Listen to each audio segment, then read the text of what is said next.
落魄谷中寒风吹，春秋蝉鸣少年归。荡魂山处食人泪，定闲游走摸象背。逆流河上万仙退，爱情不敌坚持泪。宿命天成命中败，仙尊毁，而我不悔。 Eventually, Fang Yuan did not go downstairs, and his brother did not go up. The two persisted, and the distance between the floors indicated that the distance between the brothers were enlarging. The talk was not smooth. "Brother, you are just too much. To think that you are such a person." Downstairs, Fang Zheng stood, his brows creasing tightly as he screamed. Fang Yuan was not angry but laughed lightly. "Oh, what kind of person am I?" "Brother," Fang Zheng sighed deeply, "after our parents died, uncle and aunt adopted us. They have the gratitude of raising us. To think that you are so heartless, returning favor with revenge. Big brother, is your heart made of stone?" Saying so, Fang Zheng's tone was slightly trembling. "So strange, this inheritance is rightfully mine. What is there to be said about revenge and favor?" Fang Yuan retorted unenthusiastically. Fang Zheng gritted his teeth, acknowledging, "Yes, I know this inheritance is from our parents, but you cannot take them all. You have to at least leave some for aunt and uncle to let them enjoy their life in retirement, right? Doing so, you really are making our hearts bitterly disappointed. You let me look down on you." Pausing, he continued, "Did you ever return home to see the living conditions that they are in now? Half the servants at home were already retrenched. They cannot afford it. Brother, how can you be so cruel?" Fang Zheng's eyes were red. Clutching his fist, he screamed at Fang Yuan. Fang Yuan laughed coldly. He knew that uncle and aunt had controlled the assets all these years and must have amassed a huge fortune. Even if this was not so, just with the profits at the end of the month from the wine tavern, they would be able to afford all those servants. They are only pretending to be poor so Fang Zheng would come and find trouble. Fang Yuan used his gaze to size up Fang Zheng and said directly, "My adorable little brother, if I insist on not returning the assets, what can you do? Although you are 16, you have already acknowledged them as parents, don't forget that. You have lost the rights to the inheritance." "I know." Fang Zheng's gaze had a divine light. "That's why I am here to challenge you to a written war challenge. On the arena, let's have a match to decide victory. If I win, return a portion of the family asset to mother and father." This world's Gu battles were like the Earth's martial arts competitions. Between clansmen, if they had unresolvable conflict, they could use this method to settle the problem. There were many types of Gu battles: 1 versus 1, 2 versus 2, battle of arts, battle of strength, and life and death battle. Of course, Fang Yuan and Fang Zheng would not be so serious as to fight to the death if they had a Gu battle. Seeing the brothers' determined expression, Fang Yuan suddenly laughed. "It seems that before this, uncle and aunt specifically told you, huh? But as someone who lost to me before, you have such confidence of winning me." Fang Zheng squinted, unwillingly thinking of what happened not long ago, the humiliation on the arena. Ever since, every time he thought about it, rage would rise from his heart. This rage was directed towards Fang Yuan as well as himself. He hated himself for being useless, being frantic at the critical moment. As a matter of fact, he had underperformed in that battle. His tempo was taken away by Fang Yuan, and he only thought of using the jade skin Gu at the last moment. In the end, he lost abruptly and very indignantly. Fang Zheng's anger towards himself fueled even more intense indignance. Thus, unavoidably, he had such a thought: if I could redo it, I can definitely perform better and defeat my older brother. Thus, when uncle and aunt complained to him, Fang Zheng not only wanted to take back the inheritance for the two of them, but also wanted to fight Fang Yuan again to prove himself. "Things are different now, brother." Fang Zheng looked at Fang Yuan, his eyes burning with determination, fires blazing around him. Last time I performed badly and lost to you. This time I have successfully refined the rank 2 goo worm Moon Raymond. You cannot break my defense anymore." Saying so, he emitted a vague light blue fog around his body. The fog enveloped him, and in the mist, it eventually formed into a long floating ribbon. The ribbon looped around his waist and coiled around his two limbs. The middle section of the ribbon drifted above his head, causing Fang Zheng to give out a sort of graceful and mysterious magical breath. "Indeed, it is the Moon Raiment, how foolish, revealing your trump card like that." Fang Yuan stood on the stairs, seeing this scene. His gaze twinkled. Moon Raiment was a rank 2 goo worm with defensive properties. Although the defense was slightly lower than the white jade goo, it could assist others in defending and had greater contribution towards small group fights. With this goo in his hands, Fang Yuan really could not break Fang Zheng's defense with his bare fists. Sending the fist over was like hitting cotton, absolutely losing its kinetic force. Even if he used the moonlight goo, he could not break through unless it was the Moonglow goo. Thus, if Fang Zheng wanted to fight and invited Fang Yuan to a goo battle, according to the clan rules he has to accept, without revealing the white jade goo, Fang Yuan might really lose.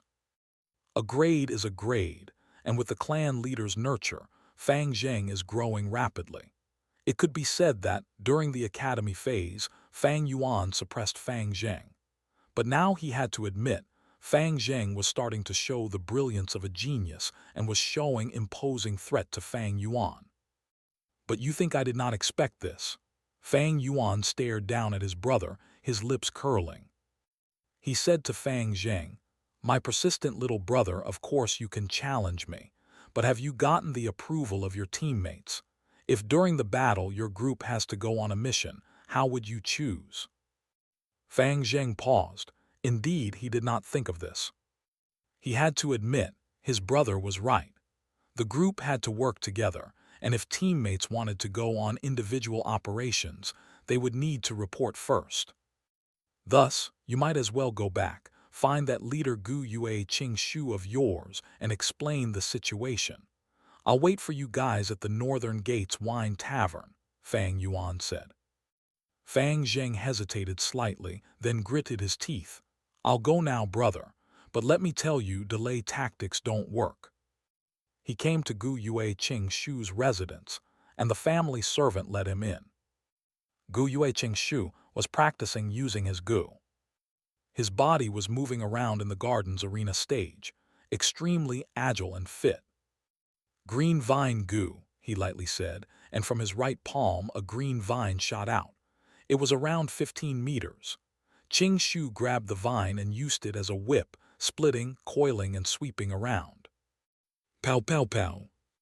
The shadow of the whip swept across the floor, sending the concrete on the broken ground flying. Pine needle gu. He suddenly kept the vine whip and flipped his long green hair. Immediately, from among the hair, pine needles shot out like rain. The pine needles hit the wooden puppet not far away, piercing its entire body and creating close and numerous pinholes. Moonwhirl gu. Next, he placed out his left palm, and a green-colored crescent insignia glowed in a bright green light. With a flick of his wrist, the green moonblade was sent flying.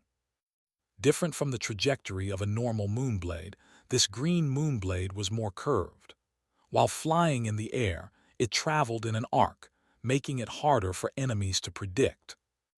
As expected of the #1 Gu Master among the rank 2, Senior Qing Shu, with such an attack, I can't even last for 10 breaths. He's really too strong. Fang Zheng stared with his mouth wide open, forgetting his original intention in the first place. "Oh, Fang Zheng, why are you here? The previous mission just ended, you have to rest more, got to keep that balance between work and rest." Gu Yue Qing Shu, upon noticing Fang Zheng, kept away his fighting aura and smiled gently. "Senior Qing Shu," Fang Zheng bowed to him respectfully. This respect was sincerely from his heart. Ever since he joined the group, Fang Zheng had been attentively taken care of by Qing Shu, and in Fang Zheng's eyes, Qing Shu was like an elder brother. "Oh Fang Zheng, it seems you have business with me." Qing Shu wiped the sweat off his forehead while going towards Fang Zheng with a smile. "It's like this." Fang Zheng said his intentions, as well as the entire story. Hearing so, Qing Shu's eyebrows slightly rose.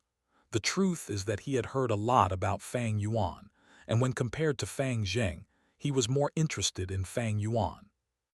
Might as well meet him for once. Thinking so, Gu Yue Qing Shu nodded. "I have something to discuss with your brother as well." "In that case, let's go together." Fang Zheng was overjoyed. "Thank you, senior." "Haha, no need to thank me, we're in the same group." Qing Shu patted Fang Zheng's shoulders. Fang Zheng could feel warmth in his heart, his eyes unwillingly turning red. The two got to the tavern. A shop assistant had been expecting them all along and brought them inside. On a square table by the window, there were several side dishes and 2 wine cups, and a pot of wine.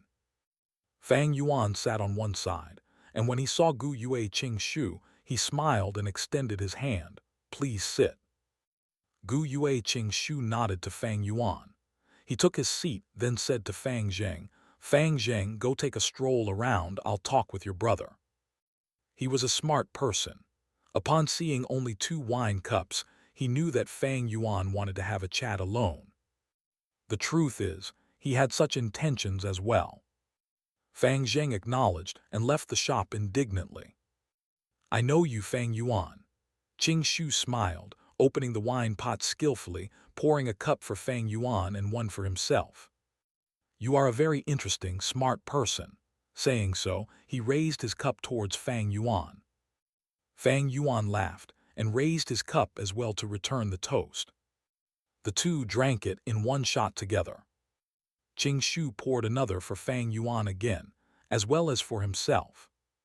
As he poured, he said, "There's no point beating about the bush when talking to a smart person.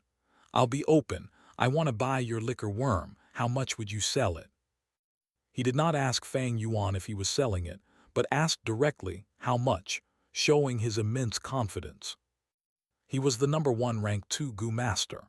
At a young age, he reached rank 2 peak stage, overpowering the rank 2 upper stage Kai Shan and Mo Yan. Once he appeared, he took the initiative and poured the wine and toasted Fang Yuan. His confidence together with his gentle smile formed a unique aura. It was not overbearing and forceful, which could make people disgusted, but it made others feel his persistence. His long green hair, and the winter sunlight shining through the window and unto his fair, gently streaked face. This let Fang Yuan subconsciously think of the bright and beautiful radiance of spring. A truly talented person. What a shame, Fang Yuan thought. He was not bothered by Qing Shu's act of taking over the initiative. In fact, Fang Yuan was slightly appreciative of him, and he sighed lightly. Gu Yue Qing Shu was also an orphan like Fang Yuan and Fang Zheng. His parents had died in a wolf tide when he was young. He was personally raised by clan leader Gu Yue Bo. After he was tested to have B-grade aptitude, he received Gu Yue Bo's personal guidance. His aptitude was outstanding and could be said to be at the top among the B grades. It could even be called false a grade. Gu Yue Bo had been raising him as a clan leader candidate. Gu Yue Qing Shu had a warm temperament and was amicable. He was highly praised and received well by the clan members. He was also very loyal to the clan. Fang Zheng's arrival cut off his hopes of inheriting the clan leader position, but he was instead happy and wholeheartedly took care of Fang Zheng. On earth, Yue Fei, Wei Zheng and Bao Zheng were people with such character. Unfortunately, in the wolf tide a year later, the northern gate would fall. To block this gap and protect the clan members, he stepped forward. In the end, he forcefully used a rank 3 Gu with his rank 2 cultivation, becoming an impenetrable fortress and successfully defending the village. However, his aperture was destroyed because of this, and he finally turned into a treeman and died. Thus, Gu Yue Qing Shu, had left a profound impression on Fang Yuan. When he saw Fang Yuan sighing, Gu Yue Qing naturally didn't think that Fang Yuan was looking back on his death and thought Fang Yuan was vexed due to the liquor worm. He smiled. Fang Yuan, you should already be clear on the limits of liquor worm. The liquor worm is only a rank 1 Gu worm and can only refine rank 1 green copper essence, but you are already a rank 2 Gu master. The liquor worm has no use towards red steel primeval essence. Although you have a wine tavern now and can easily raise the liquor worm, why would you vainly raise something that has no use to you? He switched the thread of discussion. The liquor worm has no use to you, but it is useful to other rank 1 Gu masters. Especially in the awakening ceremony next spring, there will be a new batch of students and the liquor worm will be of great help to them. So, you might as well just sell the liquor worm to the clan and contribute to clan strength. Fang Yuan didn't reply. Qing Shu pondered, guessing Fang Yuan's intention. I understand now. You are reluctant to part with the liquor worm, you even want to fuse it. If I am not wrong, you should be thinking of going the route of the rank 2 white chrysalis, then the rank 3 mist perspiring butterfly fusion route, right? This is the most widespread and also the most practical recipe. The mist perspiring butterfly is a great Gu worm, but the white chrysalis has no ability. This fusion route wouldn't have much value to you. You have C-grade aptitude and now have rank 2 cultivation. White chrysalis doesn't have any ability and will only squander food. It will be of no help to you. What is the possibility of you reaching rank 3? Even if you succeeded in advancing to rank 3, you will probably be middle-aged by then. Will you raise the useless white chrysalis for tens of years? It will be better to use the expenses of raising white chrysalis on nurturing Gu worms. That is more practical and will be more helpful to you. Am I wrong? Liquor worm's true value lies in refining primeval essence and raising a small realm. If you go through this fusion, you will only be treating the liquor worm as a material. Won't that be a pity? All Gu worms had only one ability. For instance, the spring-autumn cicada was a rank 6 Gu, but it only had the ability of rebirth. The new Gu worm that comes from fusion usually took an ability from one Gu worm and enhanced it. White Jade Gu, for instance, took the defensive ability of Jade Skin Gu and enhanced it, while losing the White Boar Gu's ability to gain increased strength. That is to say, if someone obtained White Jade Gu, it would only help in defense and couldn't increase the Gu master's strength. Qing Shu was correct. The liquor worm's value was in refining primeval essence and raising its stage by a small realm. To Gu masters, this was another form of increasing their primeval essence reserves, while also being an enormous help in nourishing their aperture and increasing their cultivation speed. If one went through white chrysalis, mist perspiring butterfly fusion route, the resulting Gu worms won't have the ability to refine primeval essence, which would truly be a pity. In fact, Flower Wine Monk took this route and refined the mist perspiring butterfly from the liquor worm, using it to enchant women and commit evil acts. After his death, the mist perspiring butterfly continued to degenerate due to not having sufficient food and finally reverted back to liquor worm. Qing Shu's eyes flashed upon seeing the silent Fang Yuan and continued, Actually, our clan has a recipe.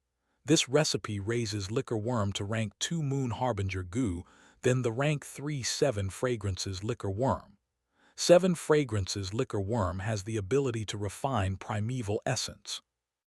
Fang Yuan, if you don't want to sell the liquor worm, then we could change it to a business transaction. You will sell the liquor worm to the clan, and if the clan can refine it to the 7 Fragrances liquor worm, you will have the right to use it for 5 years. If it fails, the clan will compensate for it. What do you think? Doing this meant the clan will bear all the risks for the fusion. With such a superior condition, others might eagerly agree to it. But Fang Yuan only sneered coldly in his heart. He knew himself. With his 44% C-grade aptitude, Advancing to rank 3 was almost impossible. In his previous life, Fang Yuan had stalled at rank 2 for over 100 years before finally and coincidentally obtaining a talent-tracing goo worm and becoming a rank 3 goo master. 5 years of using rites sounded wonderful, but to Fang Yuan, it was like trying to catch the moon's reflection in water. Gu Yue Qing Shu had said so because he saw Fang Yuan's ambitions to charge to rank 3, so he intentionally threw this sweet bait to lure Fang Yuan. But he had miscalculated from the start. In Fang Yuan's memories, there was the best recipe for the liquor worm fusion. First was advancing the liquor worm to rank 2 4 flavors liquor worm, then to the rank 3 7 fragrances liquor worm.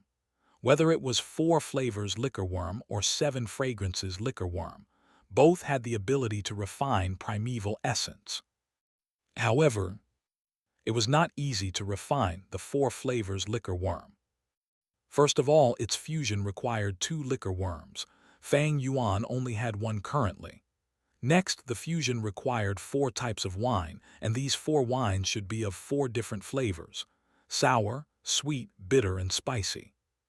Let's not talk about the difficulty in purchasing a liquor worm, with there being hardly any supply of it in the market. Let's look at these 4 wines first. Spicy wines were the most common, ordinary white spirit wine were all of this type. For sour wines, you could get bayberry wine and grape wines. Rice wines could fit the sweet wine criteria. But as for the bitter wines, it needed some thinking to be done. From what Fang Yuan knew, there was a type of green bitter wine which was brewed by using AI grass. Unfortunately, the AI village was immeasurably far away. How would he obtain it? Fang Yuan had detained the liquor worm not because he wanted to wait and sell it for a high price. Rather, Fang Yuan had all along wanted to go through this fusion route. Using any other fusion routes could be counted as ruining the liquor worm. How could Gu Yue Qingshu know what Fang Yuan had in mind? Seeing Fang Yuan not making any moves to agree at all, he threw his trump card. Fang Yuan, if you sell the liquor worm, I can mediate between you and Fang Zheng. At least, he won't use the family assets to challenge you to a Gu battle. You also know the clan rules. The challenge must be accepted. Even if the Gu battle request is not approved by the higher-ups, it must first be accepted. Even if you are sure of your defeat and don't want to go to the arena, directly throwing in the towel, you still need to accept the challenge. This world promoted martial spirit. Clans didn't need cowards. If there was a challenge, Gu masters must accept them. Accepting the challenge proves that you are not a coward. Even if you admit your defeat in front of the public, that too would be a conduct of courage. Under the oppression of the ruthless environment, this had automatically turned and formed into a system of values. The clan's higher-ups would arbitrate according to the results of the Gu battles and resolve any problems and disputes.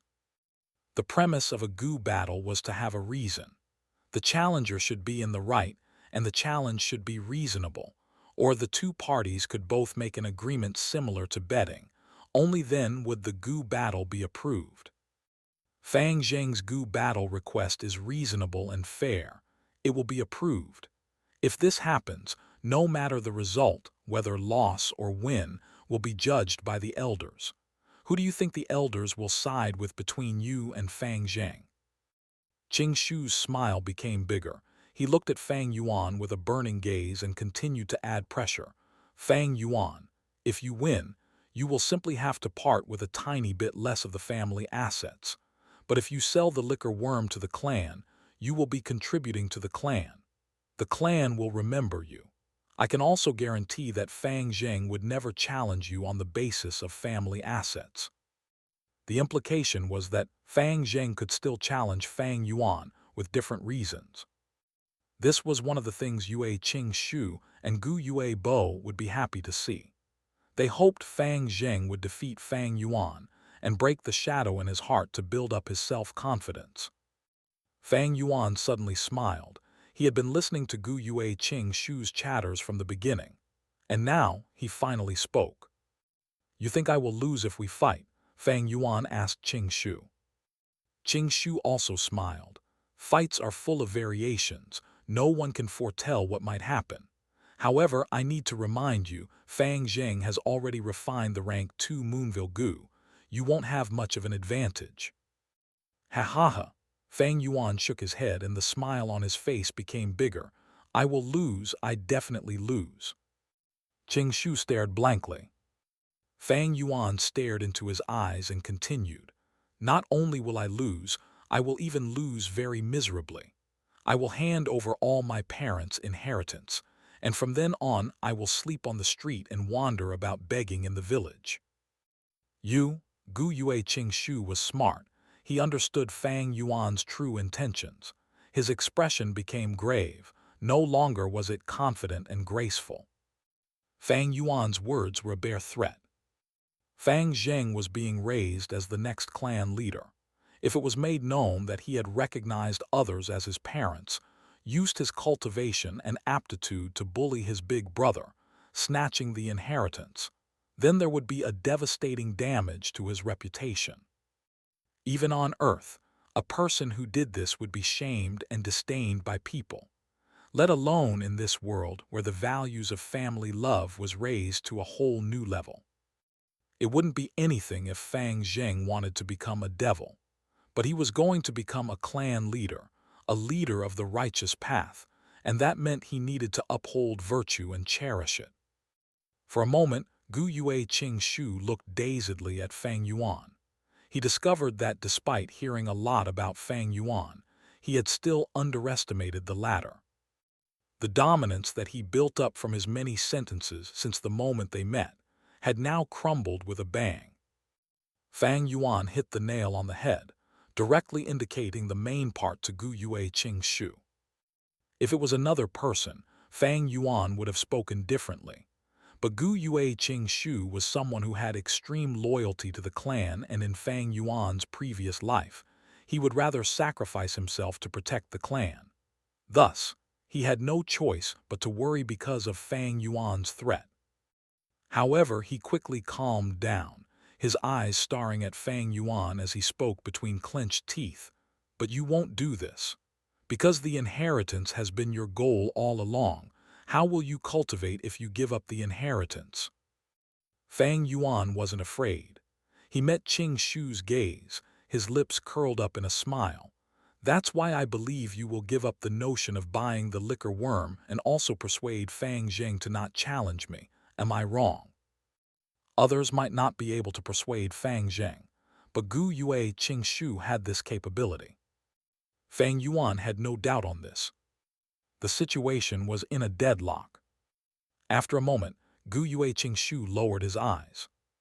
He stared at the wine cup in his hand for a while and suddenly laughed. "Interesting, we will do just that." His tone carried a hint of melancholy.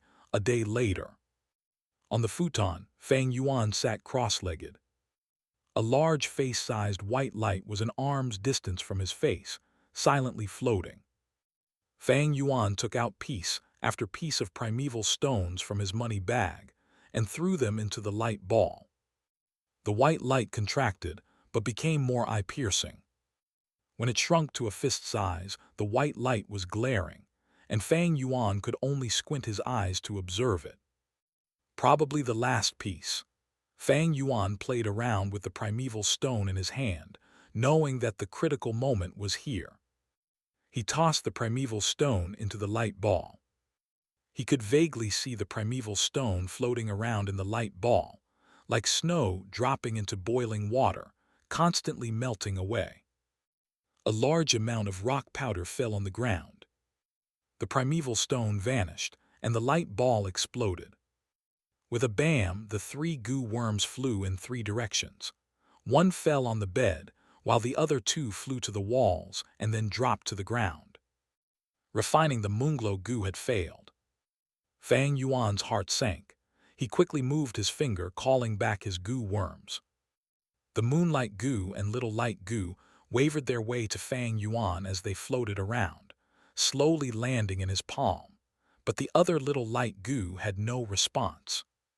It laid on the ground, its milky white five-star-shaped body gradually dissipating into the air. After a few breaths' time, it had completely vanished with no lingering traces. This was the price of a failed fusion. According to the different fusing recipes, the goo worm might get injured as a result, or when unlucky, might even die. Even with his rich experience, adding on to the fact that Fang Yuan could multitask and had the right recipe, there was still a chance of failure. Fang Yuan was not upset. He had seen such an event many times. He had already performed to his best, and if the result still failed, it could only be attributed to luck. Luckily, it was not the moonlight goo that died, but the little light goo. I can just buy another one from the shop. It is easy to replenish. If the moonlight goo died, it would not be easy trying to get another one. He had lots of cash now. Even if one little light goo died, he could just purchase another one.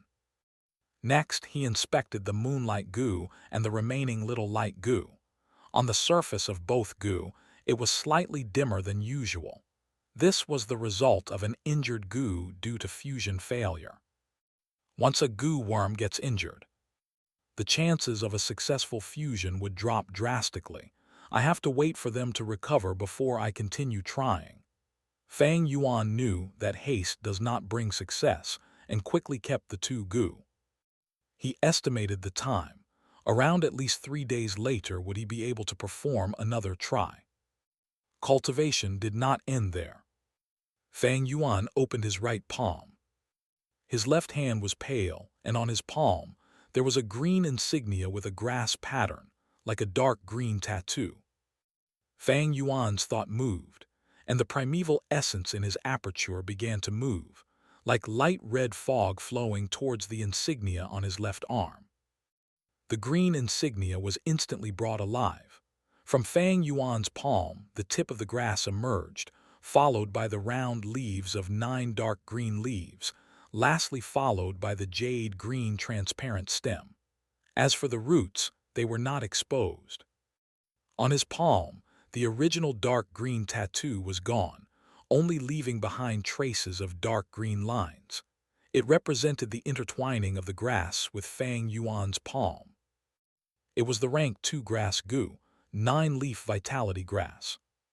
Right now, Fang Yuan's palm was like a piece of land, and a 9-leaf vitality grass was growing on top of it, like the exquisite art made of jade stone carvings. Fang Yuan stretched out his right hand's finger and plucked the leaves.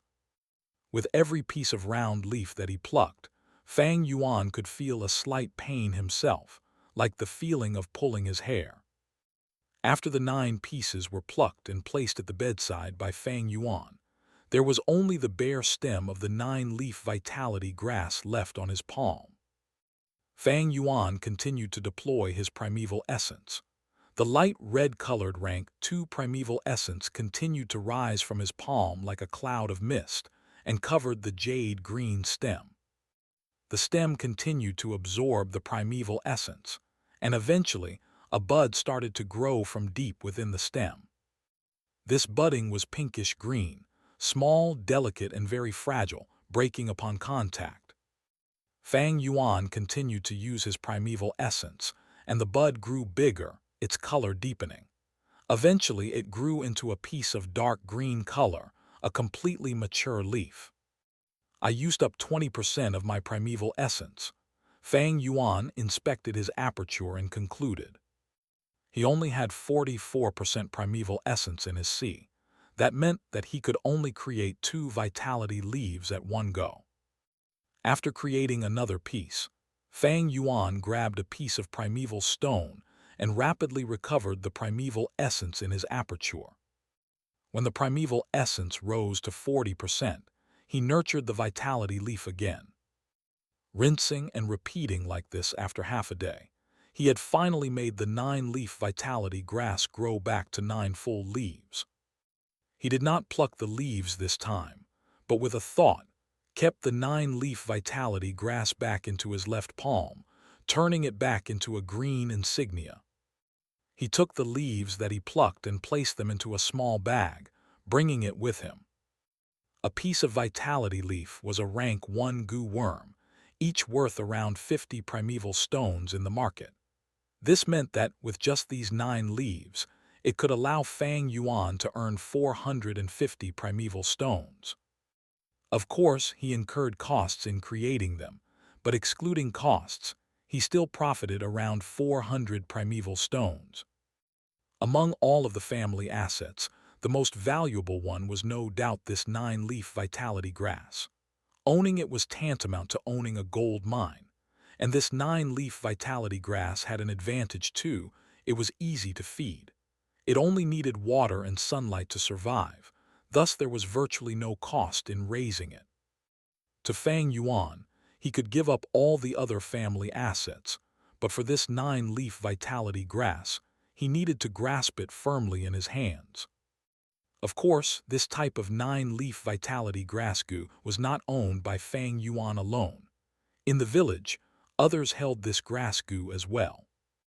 In fact, there were 5 9-leaf vitality grass goo that was collective property owned by the clan. Every day there were specialized goo masters whose missions were to create large numbers of vitality leaves. To Fang Yuan, this is a good thing. If he alone had the 9-leaf vitality grass, the clan would definitely strike and buy this grass goo by force.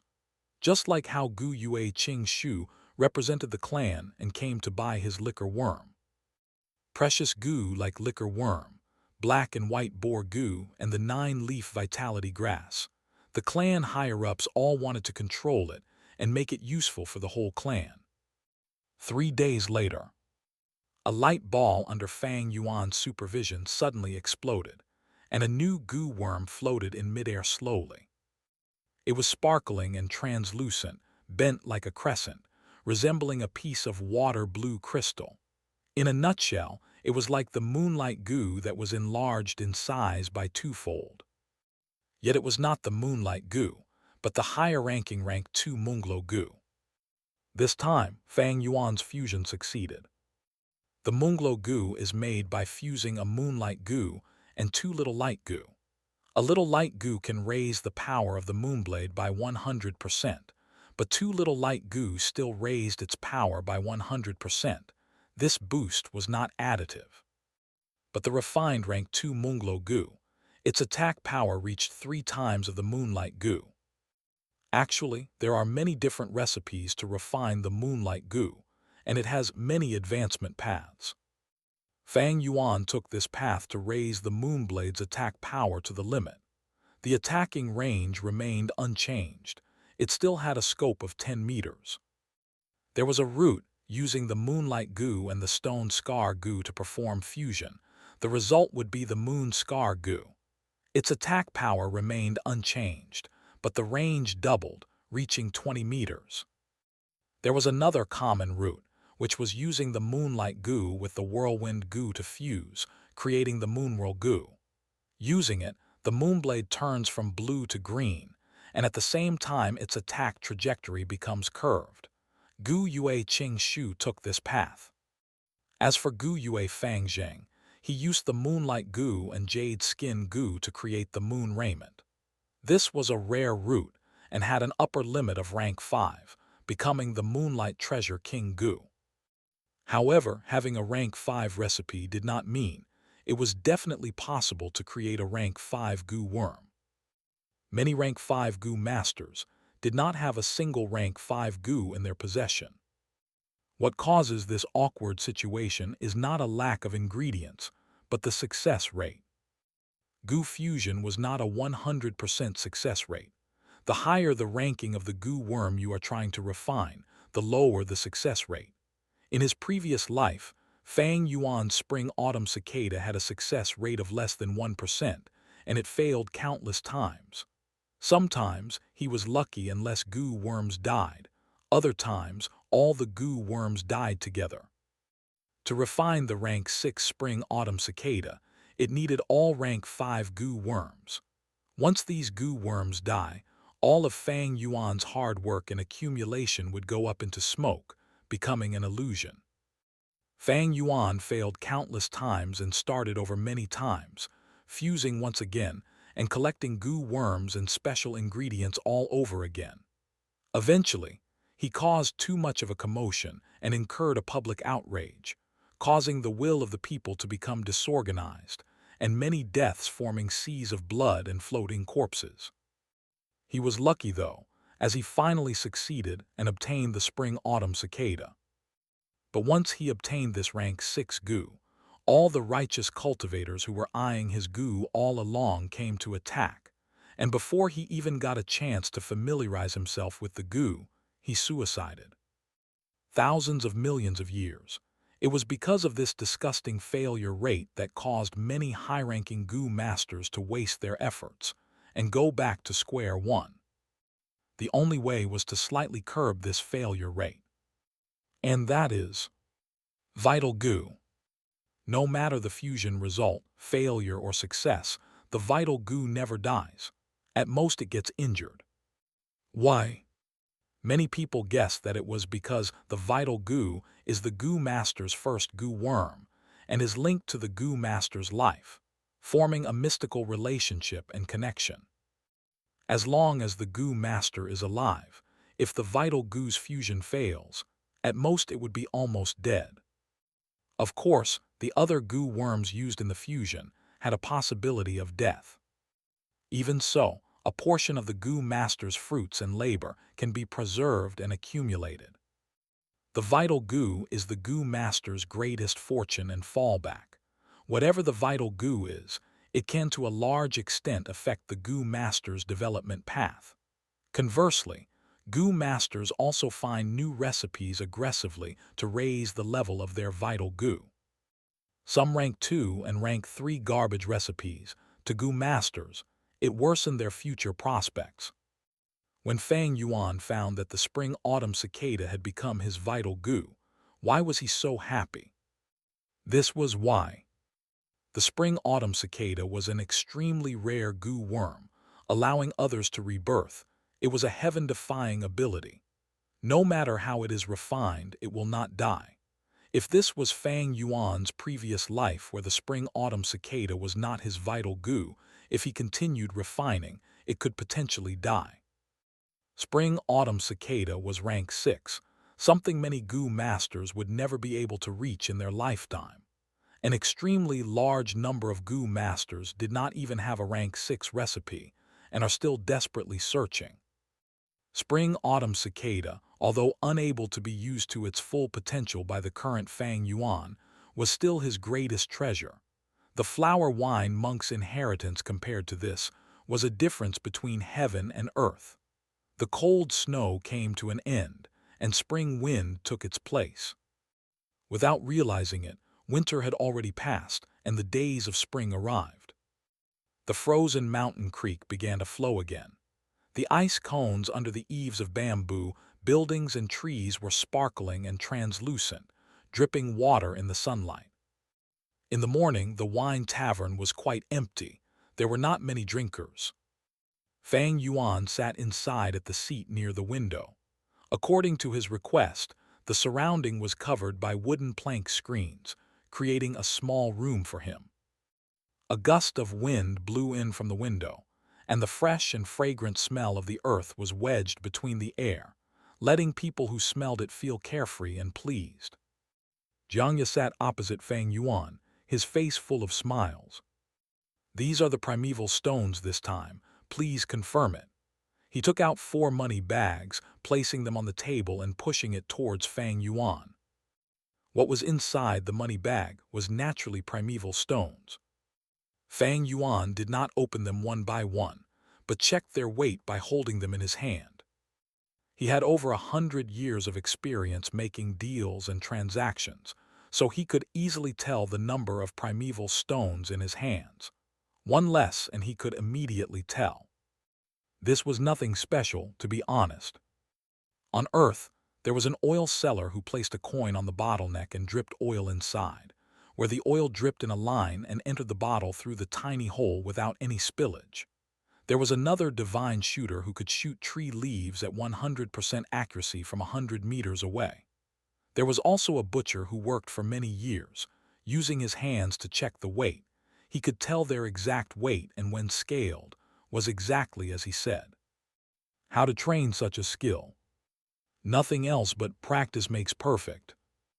Accumulation of experience, when enough, can stir up a miracle. After his rebirth, this kind of experience was naturally brought over as well. Fang Yuan used his hand to check, and on finding no problems, he then took out a small cloth bag and gave it to Jiangye. Jiangye received it with both hands and opened the bag, checking the quantity carefully.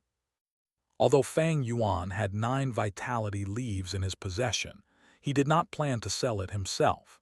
If it was Gu Yue Dong too, he would rather do this to sustain his social relationships and increase his influence. But Fang Yuan was reluctant to do this. It wasted too much time and effort. Thus, he sold them all to Jiangye, who was a shop owner, so Jiangye could sell the rank 1 healing grass goo to the clansmen. Jiangye is Jiang He's brother, and when Fang Yuan was searching for the liquor worm, they met before. His brother was even Fang Yuan's half-alliance mate.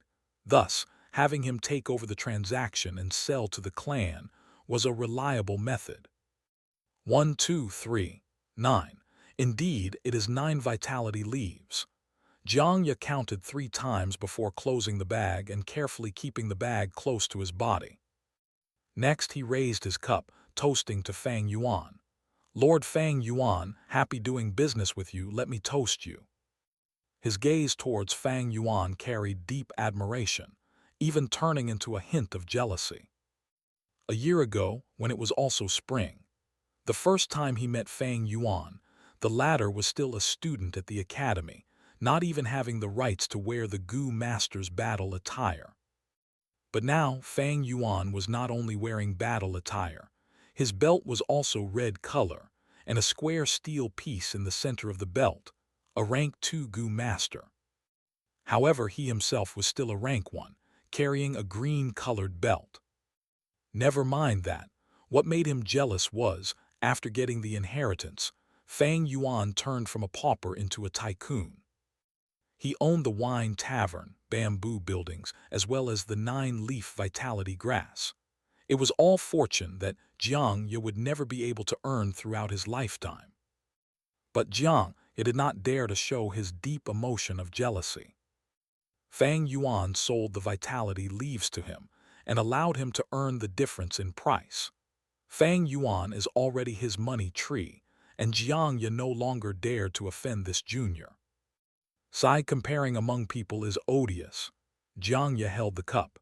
His face was full of smiles, but in his heart he was sighing deeply.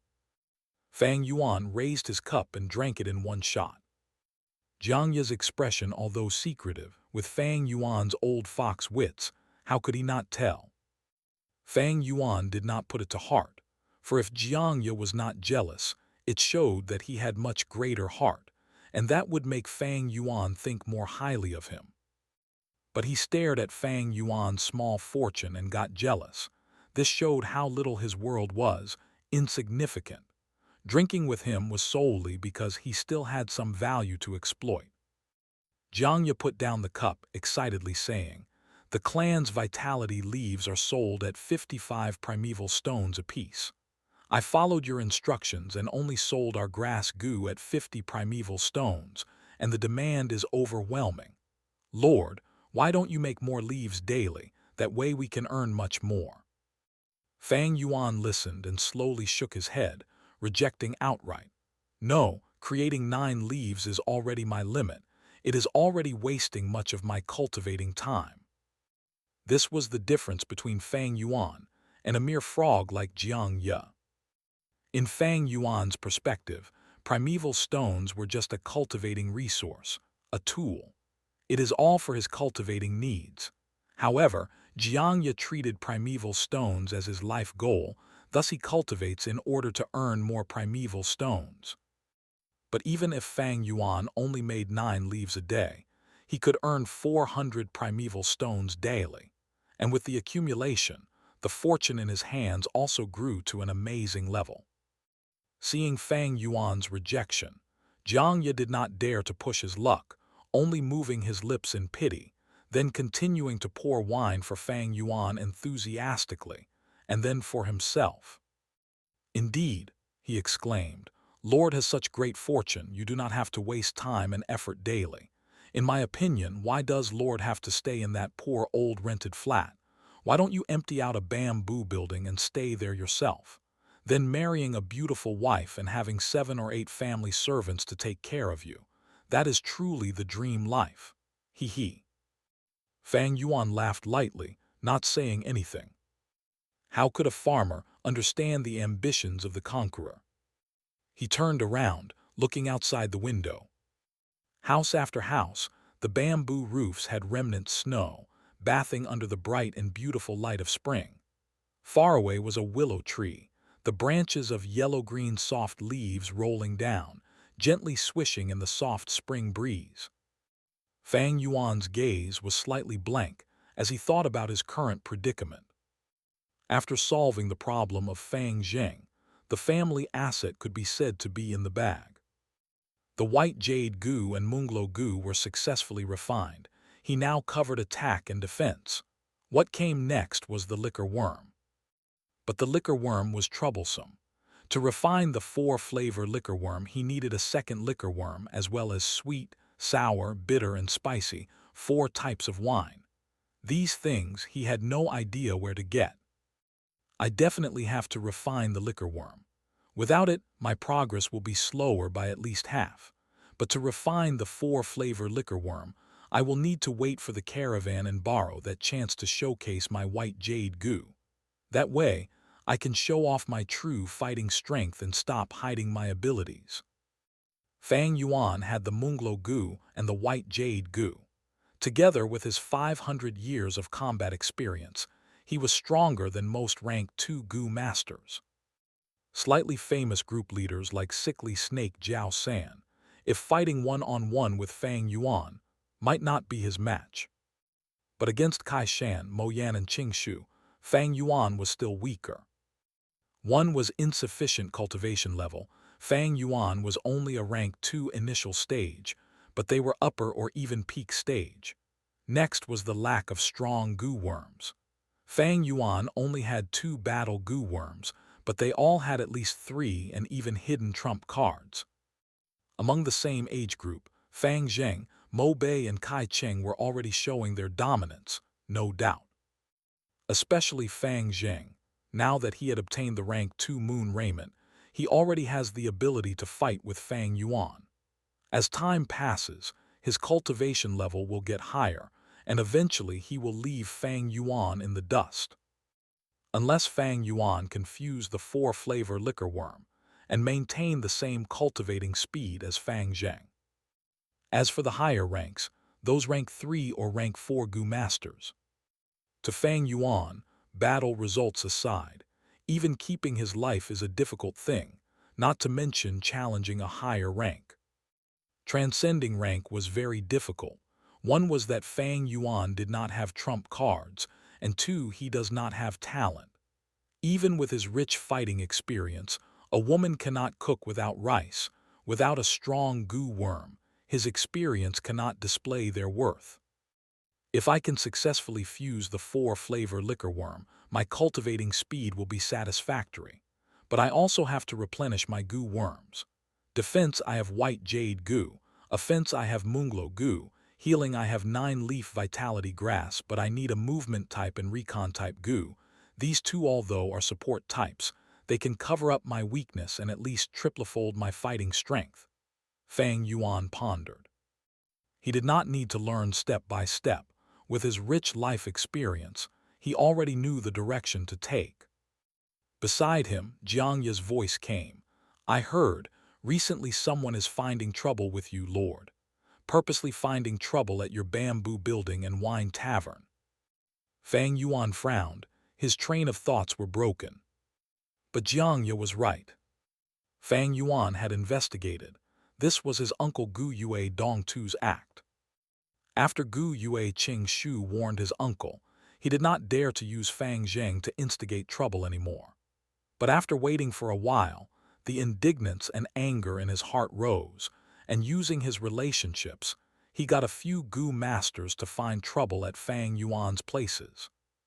People who do business hate these kinds of problems. Thus, recently, he had been finding time to look after the locations. Owner, someone is finding trouble again. At this time, a clerk carried a scared expression and walked towards Fang Yuan. Oh, Fang Yuan's brows raised, not expecting to encounter this immediately. Not waiting for Fang Yuan to react, Jiangya stood up abruptly, eagerly saying, "Wait a moment, Lord, let me go see." He walked out of the partition and came back almost immediately. "It is Gu Yue Manshi." Jiangya's expression was pale, suppressing his voice. His gaze revealed shock and worry. Gu Yue Manshi. Fang Yuan did things carefully and knew the importance of information. During this period, he had gotten the information of all the rank 2 Gu masters in the clan and memorized most of them. Gu Yue Manshi is a slightly famous Gu master, specializing in defense and having a great strength, being the Manshi group's leader. In terms of fame, he was higher than Jiao San by a little. Bam! Smashing sound came from outside. Thereafter a coarse and arrogant voice resounded. "Blah, what sort of wine is this? Tastes like horseshit, you dare sell this to me?" HMPH. Fang Yuan's gaze shone with cold light as he stood up. Jiangya saw that Fang Yuan intended to go out and hurriedly stopped him. "Lord Fang Yuan, a wise man does not fight when the odds are against him. This Manshi is very strong, one of the few people who managed to escape for their lives from Bai Enning Bing. He cannot be underestimated. Using his loss as a glorious fame, what fear is there for these kinds of people?" Fang Yuan laughed lightly, stretching his hand to put it on Jiangya's shoulder. "Just sit here and drink away." "Lord," Jiangya was about to urge again, but he met with Fang Yuan's icy gaze. The chilliness in Fang Yuan's eyes caused his heart to stop. He was tongue-tied, helplessly sitting on the chair again while Fang Yuan took a few strides and left the partitioned room, walking towards the main hall. He saw that at the center on a square table, a rank 2 Gu master had one foot stepping on a stool while another stepping on the table. His body was slightly short, but his arms and waist were thick. With a thick black beard extending downwards from his cheeks to meet at his chin, his body emitted a strong aura of ferociousness. The ground near him had broken wine pot fragments, and most of the liquor had seeped into the ground along the concrete cracks on the floor. Only 2 or 3 puddles of wine accumulated on the surface, or in the broken pots. The shopkeeper old man bowed his head low as he apologized in trepidation. "Lord, please be appeased. If this wine is not to your satisfaction, the shop will give you another brew free of charge." HMPH, I don't want wine. Your wine tastes like shit. Why are you opening a shop? Compensation, I must be compensated. My good mood was ruined by you guys. You have to compensate me at least 500 primeval stones. Man, she demanded a ridiculous amount. This is the 3rd time already. It seems this wine tavern has offended some people. Sai, let's not drink here anymore. Quick, go. When Gu masters fight, we mortals suffer. The surrounding people frantically left their seats. Only a few Gu masters remained and continued their chat. "I heard this tavern is opened by Fang Yuan. Who is it that is finding fault with him?" "Oh, the one whose parents died and inherited their fortune, the lad who got rich overnight. No wonder people are doing this. Even if it is me, I'd be jealous. Just think, we fight for our lives out there for these fortunes to live a stable life. But Fang Yuan is merely a newbie. What rights does he have to obtain these things?" "That's right, even if his ancestors are taking care of their future generations, times have changed. The clan's resources are limited. Everyone can only get a small piece of the pie. How can he, a C-grade talent, enjoy such fortune at this age? Preposterous. Is Manshi trying to anger him into a duel? If they had a Gu fight, he might be able to get a piece of the pie." Someone shook his head. "Heh, You think those clan elders are fools? Someone nodded. Could be true. The clan policies are there, haven't you guys understood from all these years? To a degree, they allow us to compete. The strong should get more resources, isn't that right? If the weak cannot protect their assets, they would have to give it up. It is all for the clan's prosperity. Makes sense. Let's see first. There's something going on here. I heard that man, she has a retired elder behind him. Someone suppressed his voice and said, "Who dares to leave? All of you stand there, no one is to leave." On the table, man, she suddenly shouted. Those mortal drinkers were already at the doorstep, but did not dare to disobey. They all stood at the spot in horror. Some of the pedestrians found that there was drama going on and they went to the doorstep, stopping to watch the show. Purely here to find trouble. Fang Yuan, upon seeing this scene, his face was emotionless, but his eyes glinted with cold light. Man, she saw him. "Oh, you are that Fang Yuan, right? Junior, your wine tavern is cheating my money with your horrible wine. However, since you are a newbie, I'll give you a chance to repent and apologize in public. If not, others will say that man, she is bullying a junior with my status. Ha ha ha." Man, she laughed loudly. "As long as you apologize and bow to me, this matter will be over. I walk my talk, I will do as I promised." He patted his chest in thunderous volume, showing an air of magnanimity, but his intention could not lie to the surrounding Gu masters. What a bastard move! That's right, if Fang Yuan apologized, he would no longer be able to raise his head, and anyone would come over and step on him and bully his weakness. But if he does not apologize, that is disrespecting a senior, and with such an attitude, the entire community will keep him away. Yeah, he's stuck with two difficult decisions. Oh my, what the fuck? The Gu masters whispered, but suddenly someone's mouth went wide open, able to swallow a duck's egg. The remaining Gu masters were in a similar state. Some stared until their eyeballs almost fell out.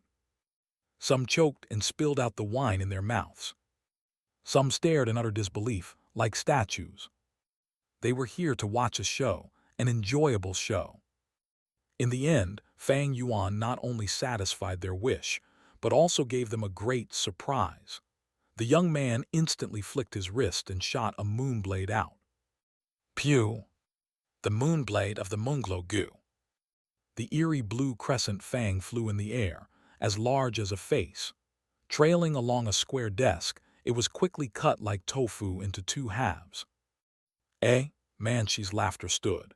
His pupils dilated as the moonblade became increasingly larger in his eyes. In the blink of an eye, the eerie blue moonblade was already near his face, showing every single strand of his mustache with its glow.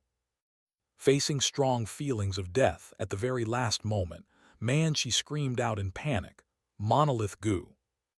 Immediately, his entire body had a deep gray light. His skin turned and became rock skin. But before it had fully grown, the moonblade had already hit his chest. With a light sound, the rock skin tore open and Manshi's chest became a large diagonal injury. Blood spilled and poured out of his large wound. Intense pain rushed through his nerves as Manshi shouted out in horror, his voice full of disbelief and shock. He had never expected Fang Yuan to attack immediately without a single word. He dared to attack. In the village, directly using a Gu worm and attacking a clansman. Not to say Manshi, even the onlookers showed utter disbelief and were lost for words. What situation is this? Is this lad crazy? Not saying a word and immediately going for a fatal attack. Isn't he afraid of killing Manshi and being arrested by the punishment hall, paying for his crimes? Young men are way too rash. Did you guys see that moonblade? It is definitely not the Moonlight Gu, but the Moonglow Gu. To think Fang Yuan succeeded in his fusion already. Fang Yuan, what are you doing? Manshi stood on the square table, tearing his throat and screaming in a thunderous volume with a face full of ruthlessness. His entire body's muscles bulged, growing into rock skin at a deeper intensity. The injury was also covered by the rock skin, but large amount of blood still poured out, although less of a fountain. Fang Yuan's face was calm as he continued his walk. He did not talk, or rather, he did not have the intention to talk. He made another move to reply to Manshi. Another moonblade. Pew! The moonblade flew across the short distance and shot out. Manshi had no time to talk, but raised his arms and protected his brain and chest. His limbs were covered with a thick, deep gray-colored rock, as if arms made from a statue, sturdy and thick. The moonblade hit his arms, cutting a deep wound, numerous small rock fragments flying out. The moonblade's strength caused Manshi's body to fly backwards. His entire body was made of rocks, causing his weight to rise drastically. Finally, the table under him could not bear the weight, and with a crack it collapsed completely. Manshi lost his footing and fell on the ground, his defenses revealing a weakness. Fang Yuan walked slowly, his eyes shining in cold light as he captured the weakness, and fired another moonblade at it. The moonblade tore through the air and emitted a swooshing sound of the wind.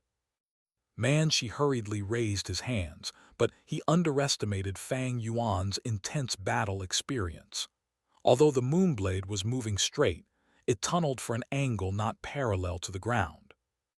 Manshi's arm could block half of the moonblade, but the other half hit his chest.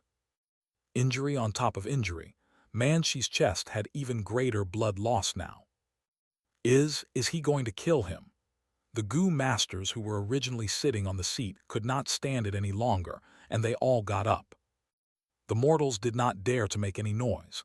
They watched in fear and anticipation. Gu masters killing each other. It triggered something that had been repressed in their hearts all along. Manshi breathed heavily, wanting to climb up. But due to his injuries, the intense pain caused his hard work to be wasted as he crashed on the ground once again with a thump. Fang Yuan walked over slowly. Manshi lost a lot of blood and his face was pale. He stared at Fang Yuan in horror. Fang Yuan was walking slowly with a cold expression, getting closer, bringing him greater pressure by the second. Fang Yuan, you cannot kill me. Killing me, you will be arrested by the punishment hall. Manshi pushed against the floor, trying to move backwards. He was still bleeding, and along with his body, carved a bright red line on the concrete. The gallery was silent. Everyone was stunned by Fang Yuan's cold aura and held their breaths as they wanted. Nobody felt that Manshi was a worthless piece of shit.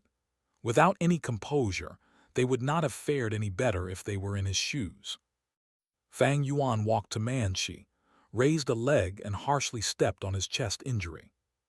The pain caused Manshi to draw in a cold breath. Fang Yuan continued to stomp, and Manshi began to feel immense pain, like a wild boar charging around was trampling him repeatedly. He could not endure it any longer, screaming loudly. Even with the thick rock skin's protection, his chest was still enduring great pressure from Fang Yuan, and the injury area was still overflowing with blood. More importantly, Fang Yuan's right hand was covered in an eerie blue moonlight, held in place but not fired yet. This was the symptom before a moonblade attack. Manshi thought this worriedly as he did not dare to move a muscle. You cannot kill me. He stared with his eyes wide open, growling in difficulty. I won't kill you, Fang Yuan said the first sentence since he arrived. His tone was flat, and in the dead silent wine tavern, it reverbed into everyone's ears. But I can cripple you, breaking one of your arms or a leg. According to the clan rules, I have to compensate you a number of primeval stones and be imprisoned for some time. But what about you? Your remaining life would be spent in bed, your injury would reduce your battle capability greatly, and you shall no longer be able to execute missions. Do you think this result is acceptable for you? Fang Yuan stared down at the sprawling Manshi, slowly reasoning.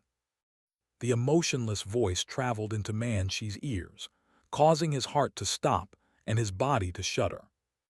He opened his mouth, breathing heavily, his brain becoming more chaotic. Fang Yuan's leg exerted strength that made him feel like he was being crushed by a rock, making him feel harder to breathe.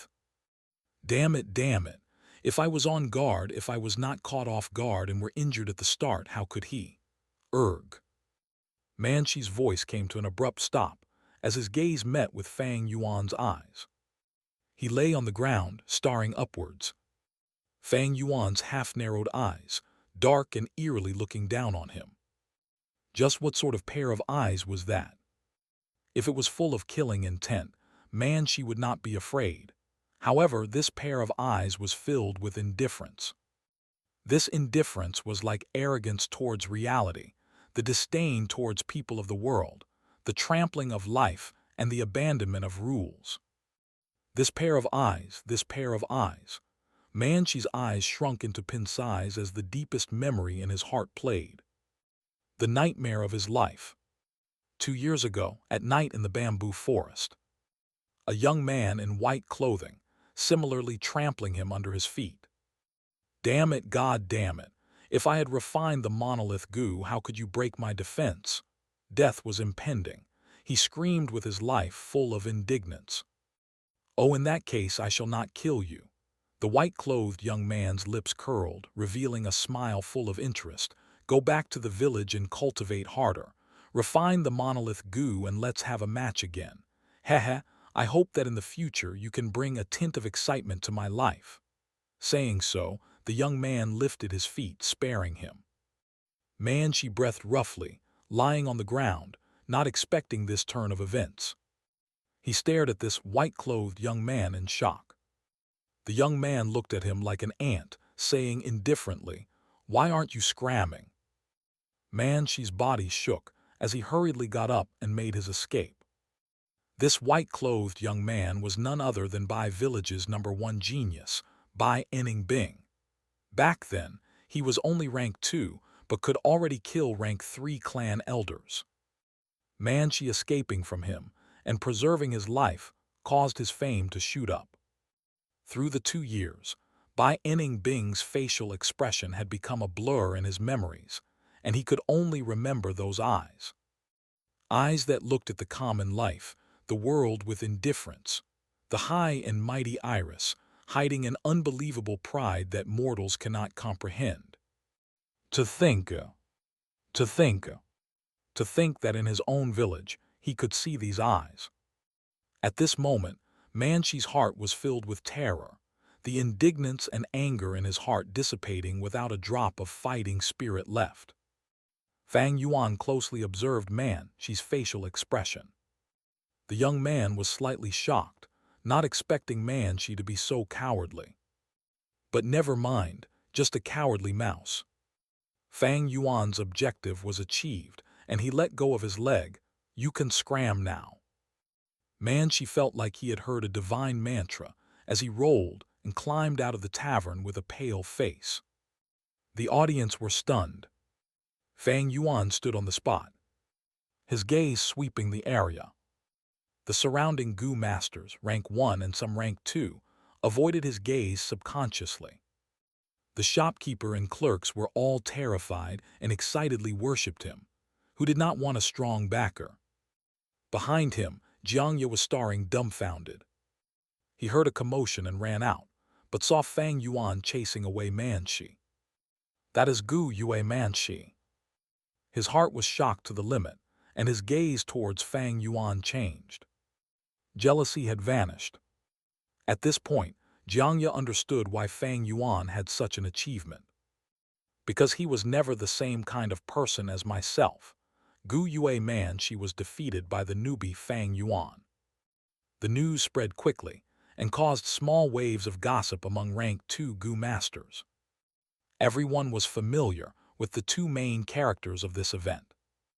Manchi was a slightly famous rank 2 Gu master who had managed to escape with his life under Bai Ningbing's hands. He was not to be sniffed at. And Fang Yuan was the year's champion. Many had witnessed him defeating Fang Zheng at the yearly assessment. He also obtained his family inheritance and became rich overnight, causing many to become green with envy. The gap between the two was clear, but against all expectations, the weaker Fang Yuan had defeated the stronger Man Shi. Such a discrepancy really caught the people by surprise. As more and more people continued to discuss the event, Fang Yuan's fame also rose. Rank 2, Gu Masters began to take this young junior seriously. He directly attacked without saying a word. Young people are too impulsive. He has wealth and has also refined Munglo Gu. He has some ability. He is a lunatic. He is too hard-handed. Reportedly, Gu Yue Man she had to lie in bed for at least 3 days to recover from his injuries. People commented on Fang Yuan. He had made a sudden attack on Man Shi, initiating a head start, inflicting serious injuries on the very first attack and establishing great dominance. It felt like he did not win honestly. However, victory was victory and loss was loss. The result was everything. Maybe on Earth, most would emphasize the process instead of the results, but in this world where survival was arduous, surroundings full of deadly dangers, victory often meant survival and defeat meant death, losing everything. Winners gained everything, losers lost everything. Almost everyone approved this notion. Fang Yuan had won. It was the fact no matter how he did it. A newbie had sprung up by stepping on Man Shi, entering into everyone's eyes. Man Shi had become a stepping stone. His reputation was destroyed. Once he recovered, he would resign from the group leader position. This was the outcome of a failure. Close relatives would sympathize with the losers, but they respected and acknowledged the winners even more. Winners represented strength, and strength meant better security to the people. After this event, Gu Yue Dong too sensibly stopped his dirty tricks. Gu Yue Man she stepping down had finally made the astute uncle aware of the reality. Fang Yuan's growth made him feel helpless, resentment, and indignation. He knew he now had no chance of seizing the inheritance. Continuing was meaningless. He had used his connections and employed other people to find trouble for Fang Yuan. This consumed his primeval stones. Yet Fang Yuan had profits coming from all sides. In case the stalemate continued, even if he had a large amount of primeval stones, the final loser would definitely be he himself. Because he lost the bamboo houses, wine tavern and 9 Leaves Vitality grass, he was now without any source of income. The used primeval stones would be difficult to replenish. By contrast, Fang Yuan lacked primeval stones, but it was increasing day by day. The main point was that Gu Yue Dong too dispiritedly realized that the stalemate would not have any benefits. Thus, when he heard Man Shi running away in defeat, he immediately stopped these meaningless actions. In fact, when Fang Zheng had not been able to create trouble for Fang Yuan, it already signified Gu Yue Dong too's defeat. With this, Fang Yuan's wine tavern's business returned to normal, which was a joyous thing. There was another joyous matter. The caravan would be coming early. March. In the bright and beautiful spring sunshine, the light song of the days of spring treaded a lively and cheerful beat as it arrived. With the warmth of spring, flowers bloomed and grasses grew wildly. Qingmao Mountain was a scene of green as far as the eye could see. Wild flowers blossomed on the sunny side of the hills, forming a colorful and gorgeous sea of flowers. The gurgling and burbling river surged up like a flame and entangled with the sunshine. Newborn dragonpill crickets came out of their eggs and formed a batch of new swarms, enlivening the night time. At daytime, a large flock of colorful peacock parrots hovered in the air, chirping and twittering. The warm spring spread its favor and kindness, letting all living things grow in brilliance. In such a scenery, a caravan was slowly making its way to Qingmao Mountain. Fat black beetles were slowly moving forward, their backs filled with people and goods. Proud ostriches with brightly colored feathers were pulling handcarts. Hairy mountain spiders disregarded the terrains. Winged snakes twisted and snaked forward, occasionally opening its wings and flying forward. A treasure brass toad was leading the caravan. It was 2.5 meters tall, its entire body orange-yellow in color. On its back was the rank 4 Gu master, Jia Fu. After the caravan stationed in the village, Fang Yuan sighed inwardly. It changed again. In my previous memories, this caravan should have arrived in summer. According to the previous precedents too, the caravan should have only come in summer. Now, however, it has come in spring, 2-3 months earlier, and its scale is also much bigger. Fang Yuan's rebirth changed his current situation, and similarly also influenced his surroundings, creating changes in the future. The root cause should be due to him killing Jia Jin Sheng. Fang Yuan had deceived everyone, so Jia Fu mistakenly believed Jia Jin Sheng's death was a conspiracy by his rival, Jia Gui. After Jia Fu returned to the clan, he had taken radical steps which made the competition between them more intense. To strive for exceptional achievements, the Jia brothers rushed out even before the year's snow had completely melted, leading the caravans to peddle their goods everywhere. The clan leader Gu Yuebo received Jia Fu.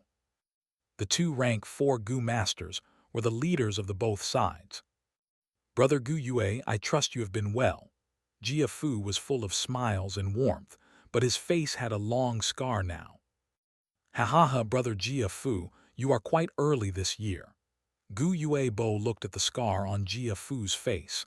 His heart jolted, but he didn't ask about it. The early bird gets the worm.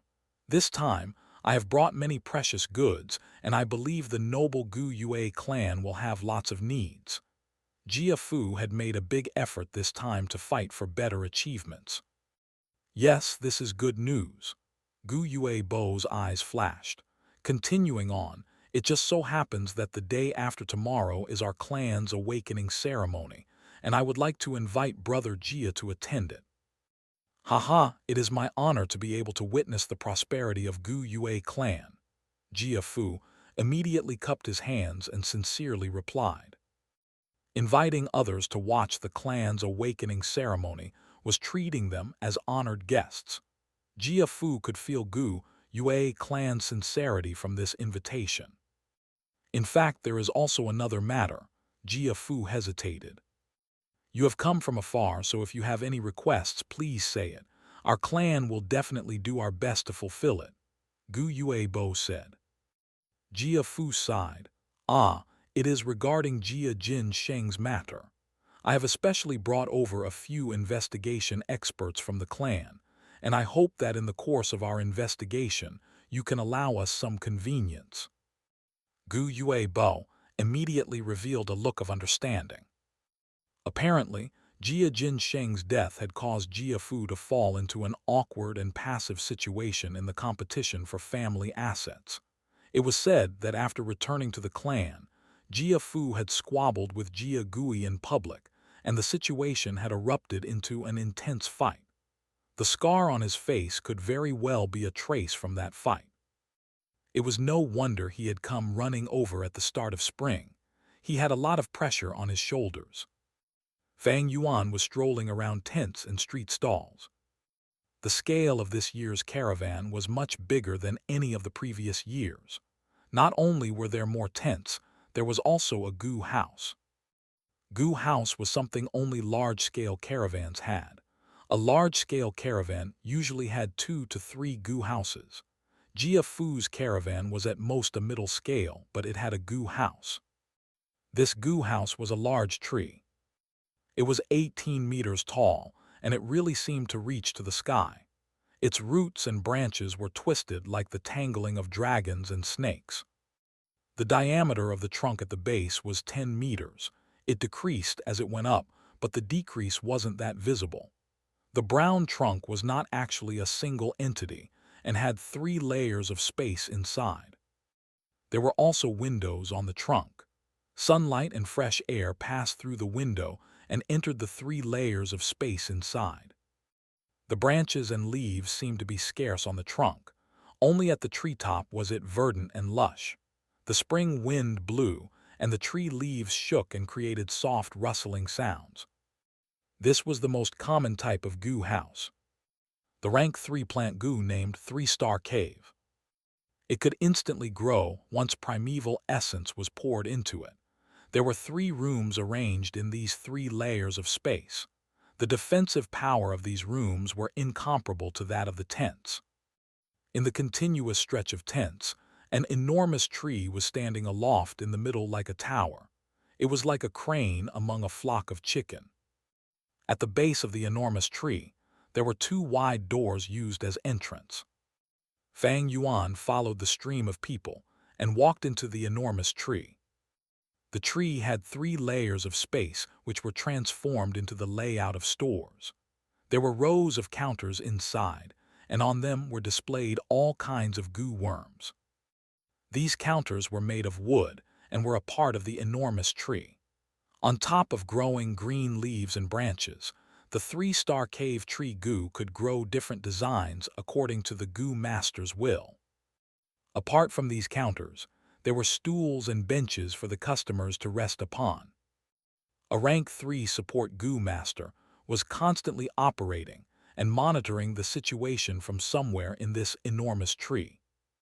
In case someone snatched the goo worms in the counters, the monitoring goo master could operate the enormous tree to immediately close the doors and create a momentary prison cell.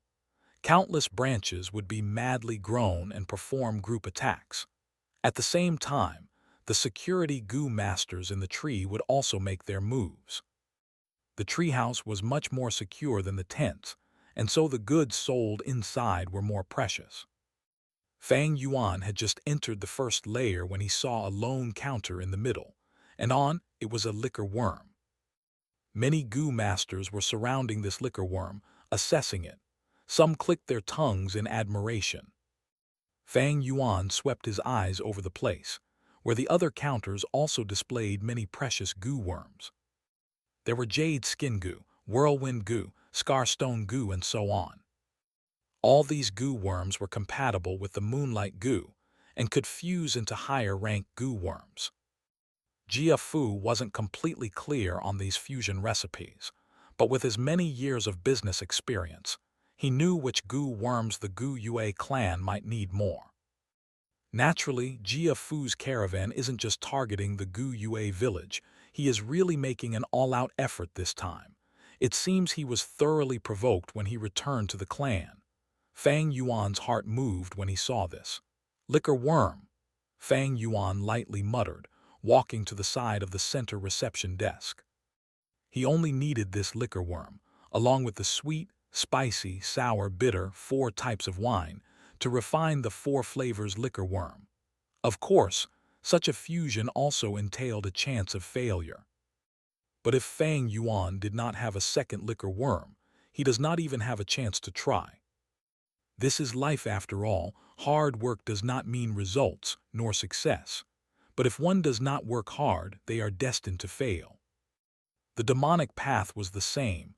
The demonic cultivators are good at clearing obstacles in their way, bravely advancing in their paths. To most people in the world, they were seen as extremists and adventurous. I was still worried earlier as to where to find a second liquor worm. To think that fate sent this liquor worm right to my doorstep. The chance is in front of me. How can I give up? I must get this liquor worm. Fang Yuan's eyes shone with determination. If my cultivation reaches rank 4 or 5 with a strong fighting capability, I would snatch it away without a thought, killing gods and slaying Buddhas in my way. If I was rank 3 or 4 with my ample experience, I can steal it without anyone finding out. Sadly, I am just a rank 2 now. In fact, I'm just initial stage. Fang Yuan sighed in his heart. I can only purchase it fair and square like this. He looked at the price on the counter. Liquor worm, 500 primeval stones. The liquor worm's normal price is 580 primeval stones. The price here was actually 80 pieces cheaper than the market. But if Fang Yuan really thinks he can spend 500 primeval stones to buy this liquor worm, then his 500 years of living would have been in vain. The low price was just to attract customers and trigger people's mentality and greed into buying it. This treehouse was obviously Jia Fu's asset. "Grandma, this liquor worm is only 500 primeval stones." A young girl walked in, screaming in shock. The young girl's eyes were glowing, shaking her grandmother's hand. "Grandma, tomorrow is the awakening ceremony. Didn't you promise to give me a present? Why don't you give this liquor worm to me?" The young girl's grandma had a white waist belt, and the belt had a square silver piece with the number 3 on it. Once a Gu master reaches rank 3 cultivation, they automatically ascend to clan elder position. Only that among clan elders there were differences. There were elders in power who held great political power. While others were not, they would only be controlling the departments with little profits. But this rank 3 elder was not those weak clan elders. Gu Yue Yao Jai. Fang Yuan recognized her immediately. This was the Medicine Hall's clan elder. The Medicine Hall is the clan's support faction. It can be said to be the most lucrative department. Gu Yue Yaojai had very great influence due to her seniority, even towards the clan leader. She could do away with paying respects and reply while sitting. She was the #1 healing Gu master in the clan and had saved many lives of the clan elders, thus having very strong network in the clan. All right. If my obedient granddaughter wants it, Grandma will buy for you." The old woman's face was full of wrinkles. She was a hunchback and had a walking cane in one hand, helplessly sighing and saying with a benevolent face, "Grandma is the best. I knew Grandma dotes on me the most." The young girl happily grabbed Gu Yue Yaojai, joyfully planting her lips on her grandma's cheek. "Then Grandma, let's call the shop assistant and buy this liquor worm immediately." Gu Yue Yaojai shook her head. "My lovely granddaughter, the Gu worm here isn't bought like that. Let Granny teach you. You see that stack of paper and pen over at the counter?" The young girl nodded. "I see it." Gu Yue Yaojai said, "Go get a piece of paper and use the pen to write down the price of the liquor worm. After that, stuff it into the hole. If among all the bidders your price is the highest, this liquor worm will belong to you." "So that's it, very interesting." The young girl took a bamboo paper and held the pen, but hesitated when writing down. Her lovely eyebrows frowned as she thought hard for a moment, then finally pouting her lips, she said, "Grandma, what price would be appropriate? If I set it too low, other people will get the liquor worm, but if I set it too high, I would be making a loss." Gu Yue Yaojai laughed, teasing her. "How can it be so easy to buy the liquor worm? Let's see your luck." "Grandma," the young girl said coquettishly, hogging Gu Yue Yaojai's limp and shaking arm. All right, stop swinging, my body is going to collapse." The old woman sighed. "Grandma will fill it for you." The young girl quickly jumped, saying, "I knew Grandma is the best." Gu Yue Yaojai wrote a price before putting her own name, as the young girl watched in anticipation. After she had finished, she folded the paper and signaled to the girl, "Go, put the paper in." The young girl obediently took the paper and found the hole in the counter and stuffed the paper in. She returned beside Gu Yue Yaojai, feeling uncertain. "Grandma, will this do?" The old woman nodded. "That's about it. But life is hard to predict. Someone might put a higher price, but that price would be too high. If they really bidded so much, the person who bought this liquor worm is a fool. Don't worry, the liquor worm is in the bag." "Oh," the young girl nodded with a cute expression. "Let's go. Come accompany Grandma upstairs and look around." "Okay, Grandma." Seeing them leave, Fang Yuan's eyes shone with severity. This Yue Yaojai, to him, was a tough competitor, not to be underestimated. But this situation, Fang Yuan had prepared and anticipated it. The liquor worm was precious.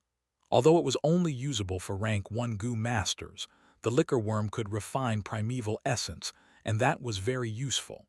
Refining primeval essence and raising it by one small stage, This meant that the primeval essence storage increased, and this had a great driving force towards goo master cultivation. The only flaw is that the liquor worm did not have a good prospect in the future. According to the popular recipes, liquor worm was only used as a fusion ingredient, and the new goo worm created does not have the primeval essence refining ability. This was too much of a waste. In fact, it was not worth it. Thus, most clans have the liquor worm and did not use it to undergo fusion, but is used by the academy to allow the students to take turns using it. If Fang Yuan exposed his advancement recipe, the liquor worm's market value would rise drastically. Sai, it is not easy to get this liquor worm. This grandma and granddaughter is just one competitor. I wonder how many others are there who have placed the paper into this hole. Liquor worm was a good thing, and people naturally want good things. Just that among these competitors, some were sincere about buying it, while others were just trying their luck. Some are affluent, like Gu Yue Yao Jai, while some were poor, like Fang Yuan. Luckily, I got back the family assets, and these few days I've sold some rank 1 vitality leaves, plus the wine tavern and bamboo buildings are all rented out. Thus I could accumulate some savings. If not, I would not even be able to compete. But he had too little time to save up. On one hand, he had a lot of goo worms to feed, and in terms of fortune, he could not compete with an old woman like Gu Yue Yao Jai. Sai, let's go, Lord Yao Jai just tossed in a paper. I saw it too. It seems I'm not fated to have this liquor worm. The goo masters surrounding this counter all left dejected. Only Fang Yuan still stood there.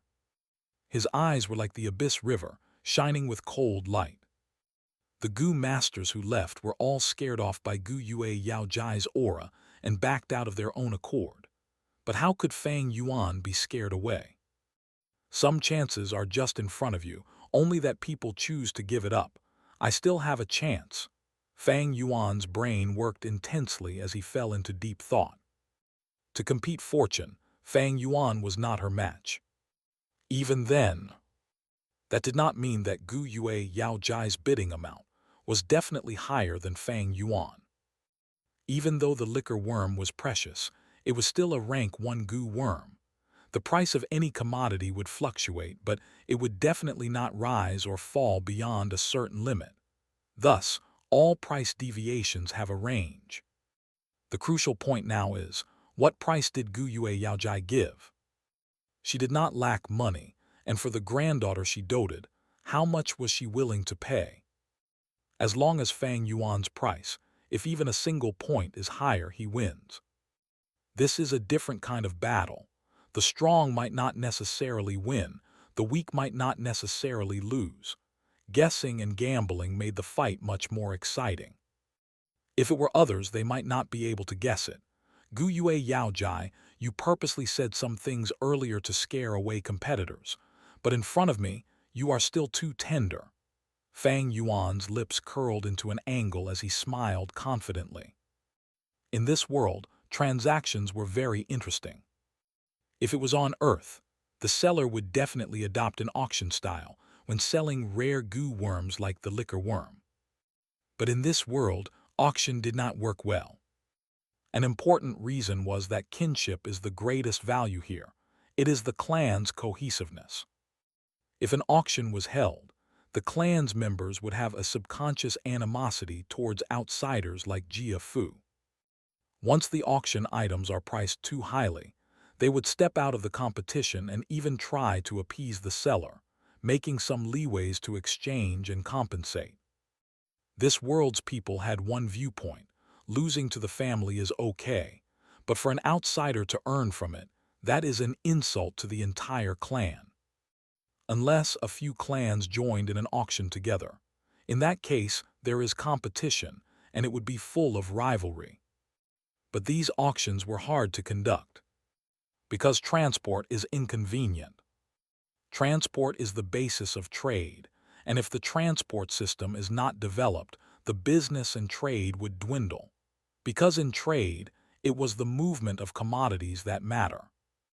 Each village occupied a mountain and stayed far from each other. The roads that connected them are hard to travel, constantly having wild beasts, cliffs, coupled with dangerous terrain and weather, and even dangerous wild goo worms. It was truly full of difficulties. Such an inconvenient transport system made it difficult for different clans to come together for an auction. Even at Qing Mao Mountain with its 3 clans, Jia Fu did not dare to organize an auction. Firstly, where would it be held? It isn't safe in the wilds, and if it is held in the Gu Yue village, the other 2 clans would not feel safe. He was only rank 4, and the head of the other 3 villages were also rank 4. He could not suppress the situation. Compared to Earth, trade here was not developed and had its own rules. Using his knowledge of business and enterprise from Earth, Fang Yuan managed to earn and also lose money. After some painful experiences, he finally learnt from experience. Combining the complete business knowledge from Earth, along with his personal experience, without bragging, Fang Yuan had the top-tier knowledge in the business industry in this entire world. Just an old woman who had lived in the Qing Mao Mountains village her whole life. She dares to obstruct me in getting the liquor worm. Old woman, you're far too tender. Grandma, what goo is this? The young girl curiously pointed at the central counter in the 3rd floor. There were 3 floors in this treehouse. The first floor sold rank 1 goo worms, the second floor sold rank 2 goo worms, and the 3rd floor sold rank 3 goo worms. The higher you went, the lesser the goo worms and the more expensive the price. Naturally, the goo worms that were put for sale in the treehouse were all rare and precious. Gu Yue Yaojai followed her granddaughter's gaze and saw a round bucket-shaped, tall and thin tree stump. The stump had 5 branches like 5 fingers of a human and were intertwined in the middle. A sphere-shaped goo worm that was thumb-sized was wrapped around by the fine branches and covered by green leaves, emitting a white-silvery glow. This is a white-silver relic goo. It can only be used once and can instantly raise a rank 3 goo master's cultivation by a small realm, Gu Yue Yaojai slowly explained. Relic goo was a series goo worm.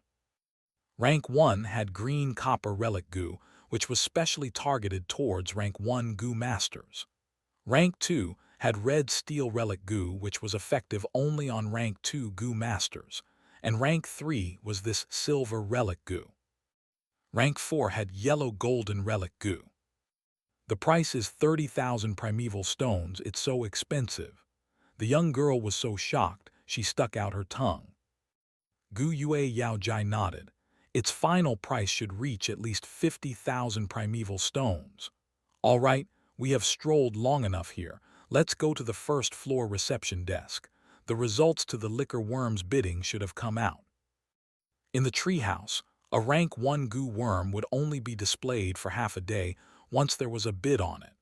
For goo worms that people had little interest in, it would be kept on display till someone made a bid.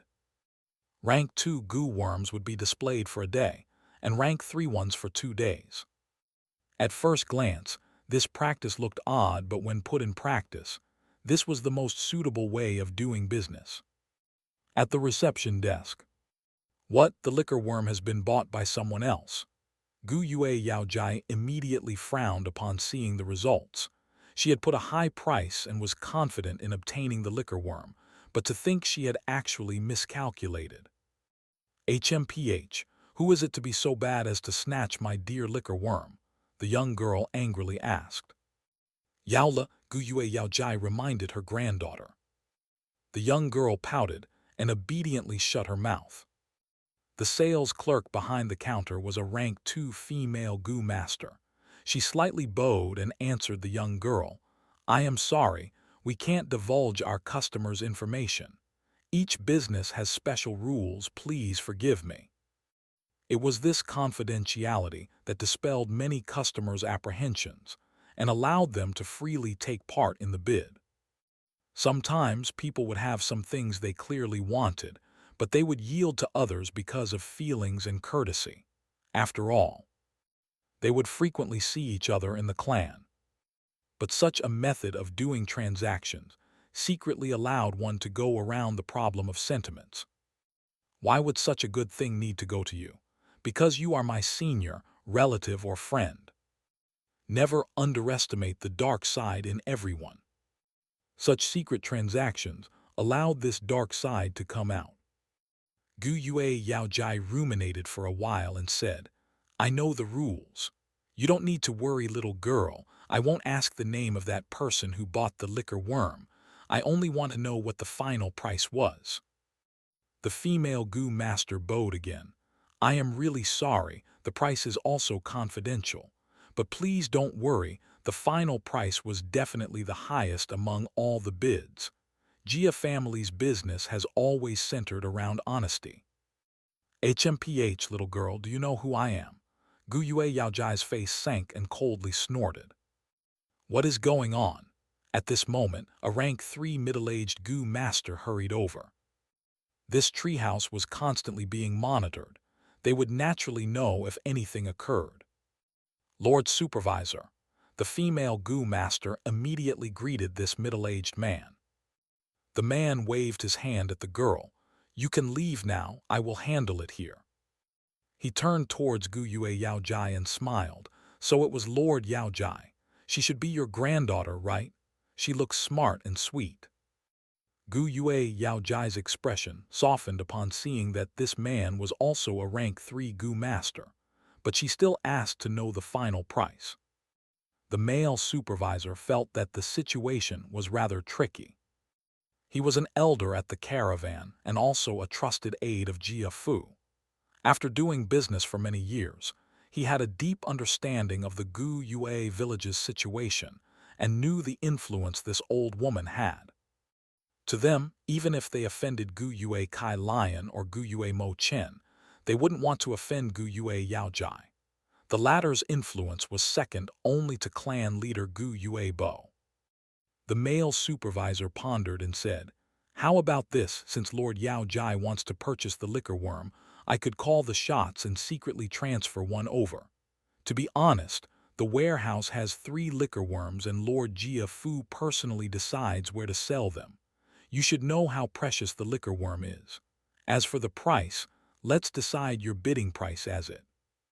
However, Gu Yue Yaojai slightly shook her head and knocked the cane on her hand on the ground. She said, I am not looking for a bargain. The price will be the same as the selling price of the previous liquor worm. The supervisor hesitated. He naturally saw Gu Yue Yaojai's aim. Gu Yue Yaojai pretended to be annoyed and continued to pressure the male supervisor. What? Is the price so high that you are afraid I won't be able to afford it? Of course I didn't mean that. Sigh, all right, we will do like you say. The supervisor sighed and said a price. Upon hearing the price, the young girl first heaved a sigh of relief, but soon after that she felt somewhat indignant. What? It was only 20 primeval stones more than ours. Gu Yue Yaojai narrowed her eyes but didn't speak. Meanwhile, Fang Yuan had already exited the treehouse and arrived at the wine tavern. The second liquor worm was already in his possession, and now the only things he needed were the 4 types of wines: sour, sweet, bitter, and spicy wines. I already have the sweet wine. There is still quite a lot of the golden honey wine remaining from the family inheritance mission. Spicy and sour wines should not be a problem. My only concern is the bitter wine. Fang Yuan was a bit worried when he thought of this. If he had bitter wine, he could begin refining the 4 flavors liquor worm tonight. Many things in life were like this. Whatever you fear, it will come true. Fang Yuan's worry became reality. He spent several hours rushing through countless tents. He found spicy and sour wines, but he didn't find bitter wine. Not everything in this world follows our wishes. Fang Yuan was very helpless. He could only set aside the fusion plan for the liquor worm. Without the 4 flavors liquor worm, his cultivating speed would be ordinary. In the afternoon, he went to the treehouse again. There were new goo worms in many counters on the first floor. The central counter, where the liquor worm had been displayed, was now occupied by a cleansing water goo. The cleansing water goo resembled the leech on Earth, except it was much cuter than the leech. Its whole body had a light blue luster like that of the glimmering water. Cleansing water goo can remove the mixed aura in the aperture. To Kai Cheng, it is a goo worm that he must have. Fang Yuan thought of Kai Cheng when he saw this cleansing water goo.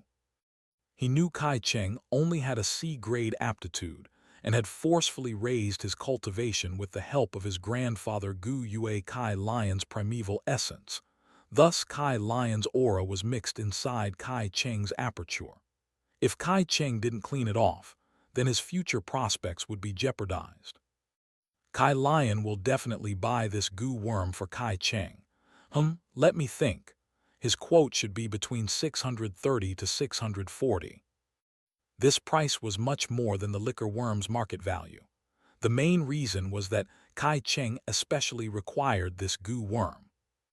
If I quote 650, it should get me this cleansing water goo. Just by adding 10 primeval stones, this cleansing water goo is bound to fall in my hands. As for the liquor worm I bought this morning, my quote should have been about 20 primeval stones higher than Gu Yue Yao Jai's. Fang Yuan coldly smiled inwardly. He had this self-confidence. His 500 years of experience and the advanced business knowledge from Earth had combined to form this self-confidence. It was beyond ordinary. With his previous life's experience, when he just put 10 more primeval stones, he had an 80% guarantee of getting the goods. When he bought the liquor worm, the reason why he had put 10 more primeval stones was because of his cautious nature. Fang Yuan didn't make a quote.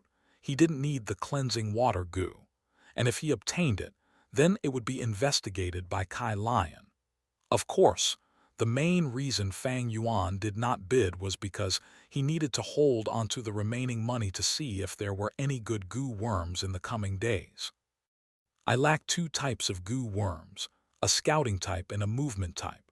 The wolf tide will come in the coming year, and the caravan won't come again. Although there is the Flower Wine Monk's hidden inheritance that was hastily left behind by Flower Wine Monk after he was injured. Who is to say if it is complete or not and what goo worm would be next?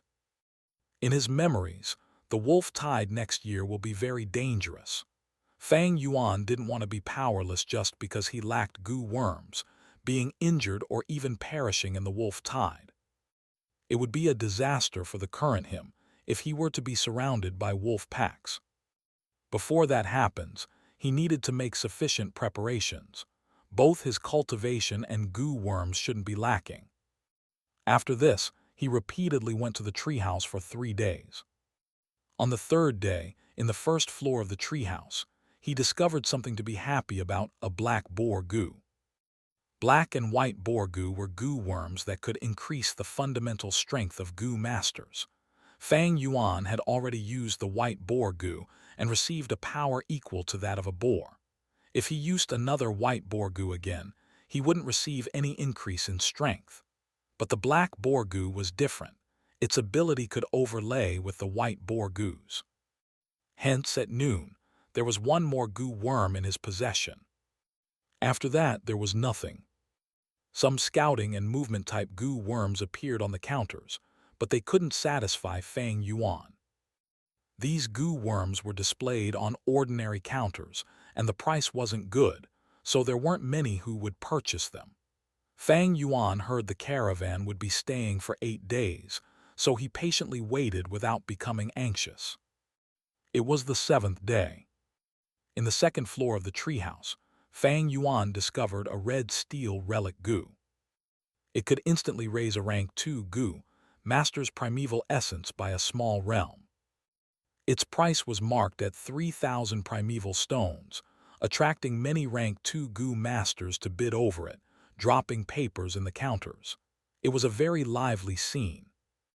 If I obtained this red steel relic goo, I could push my cultivation to middle stage instantly. With the middle stage scarlet primeval essence, I would be able to use the Munglo goo and white jade goo many more times. Cultivation was the foundation of a goo master. An increase in cultivation meant an increase in fighting power. In terms of its effects, it was far better than getting the scouting and movement goo worms. Moreover, these two types of goo worms in the treehouse were all ordinary to Fang Yuan, with none catching his eyes. I have purchased the liquor worm and black boar goo. I also bought some wine. This red steel relic goo's final price will definitely cross 5,000 primeval stones and could even reach 8,000.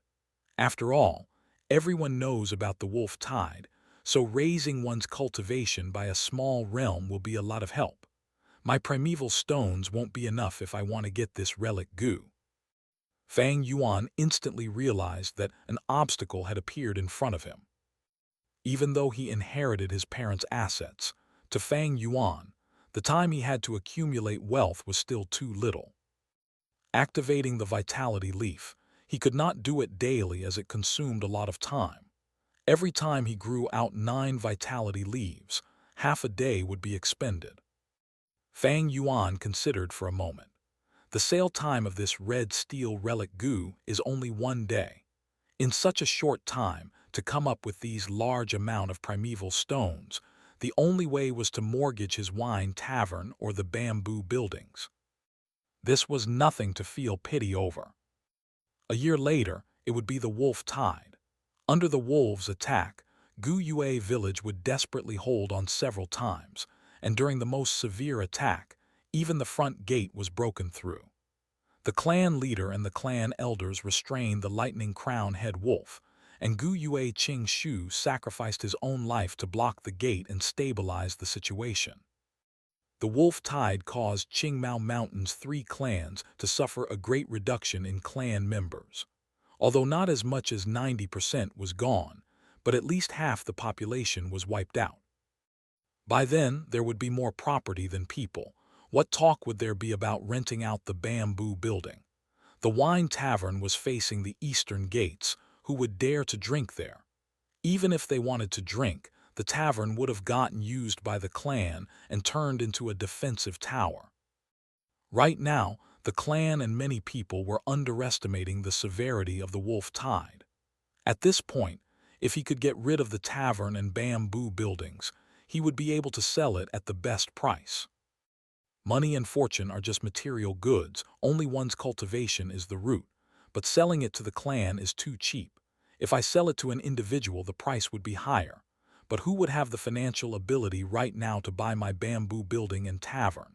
Such a huge transaction, it is not something that can be settled at one go. Both sides have to observe and haggle for the best prices. That would take too much time. I only have 1 day.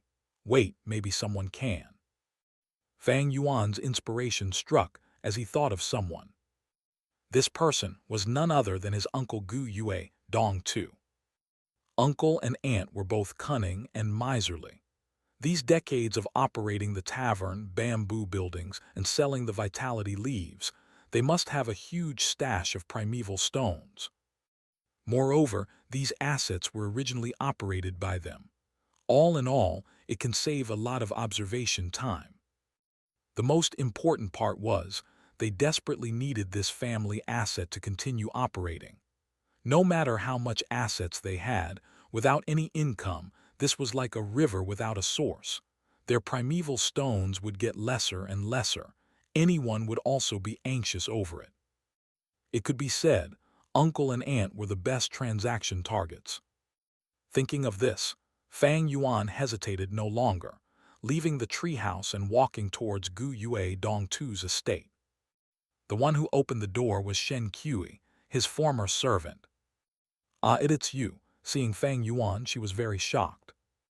Soon, she realized her slip of the tongue, and her face turned white from horror. Fang Yuan was now a rank 2 Gu master, but she was a mere mortal. The difference between them was like heaven and earth. More importantly, Fang Yuan was the ruthless person who dared to kill the Mo family servant, later mincing the corpse and sending it to the Mo family. This servant pays her respects to young master Fang Yuan, "Welcome home, young master." Shen Kui shivered from her fear and her knees went soft, kneeling on the ground.